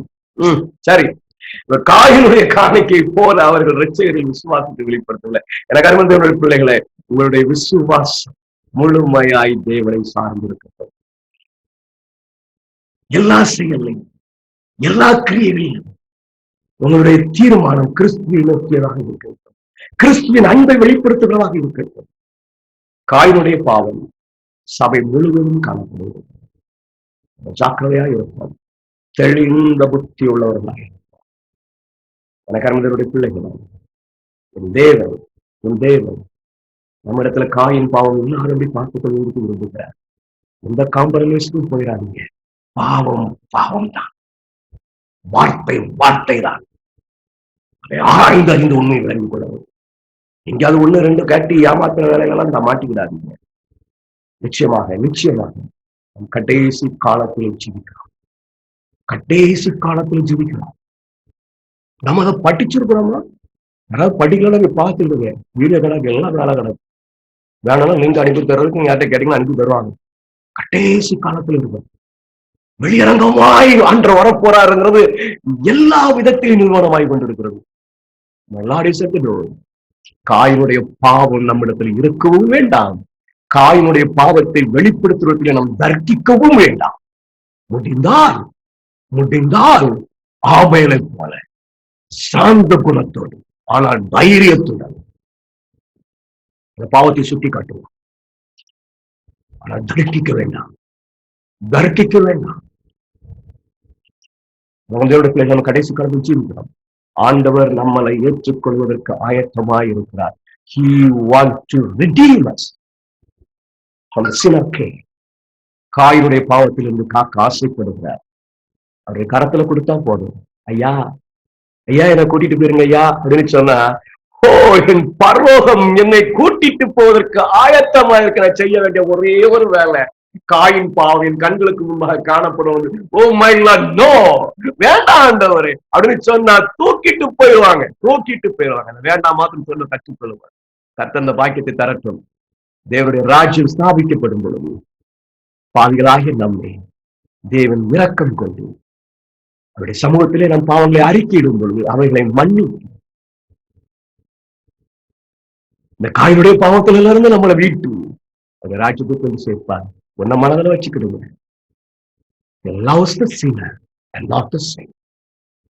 அவர் பாவியை நேசிக்கிறார், ஆனால் பாவத்தை அல்ல. பாவத்தை விட்டுட்டு வரணும் என்பதற்காக பாவியை நேசிக்கிறார். பாவத்தை விட்டால் தேவனோடு நிற்பேன், இல்லை என்றால் காயினை போல நின்று இந்த பூமியின் அழிவுக்கு விளைச்சவனாக இருப்பேன். ஆபேலாயிருக்க தேவன் விரும்புகிறார். அவரோடு கூட இருப்போம். அவருடைய ரட்சிப்பை ஏற்றுக் கொள்வோம். அவருடைய சமூகத்திலே அவருடைய பலத்தை கொண்டு பாவத்தை எல்லாம் மேற்கொள்ளுவோம். தேவனுடைய வருகைக்கு ஆயத்தமான கூட்டமாக இருப்போம். கர்த்தர் அந்த பாக்கியத்தை தருவாராக. ஆமென். ஒரு சின்ன ஜெபம் செய்து விடுவோம்.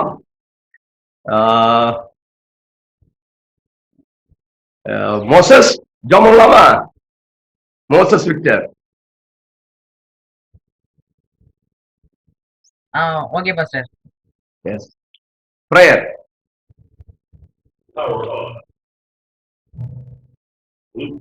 நீங்க அன்பின் பரம் தகப்பனே அப்பா, எஸ் இது ஒரு நல்ல ஒரு நாளை எங்களுக்கு ஆசீர்வதிப்பதற்கான கொண்டு நன்றி.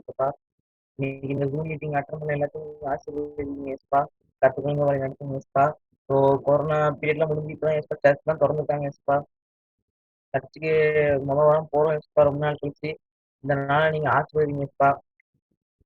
பாஸ்டர் சொன்ன மாதிரி நாங்க எல்லாருமே பரலோகத்துக்கு போறது நீங்க தான் தெரிவு பண்ணணும். எங்க உள்ளத்துல அந்த மாதிரி நீங்க தான் பேசணும். உங்களோட குற்றங்கள் எல்லாத்தையும் எடுத்து போடுங்க. கத்துக்கணும் நடத்துங்க. நல்ல பிதாவே. ஆமென். ஆமென். Thank you. God bless you. கர்த்தர் நிச்சயமாய் உங்க எல்லாரையும்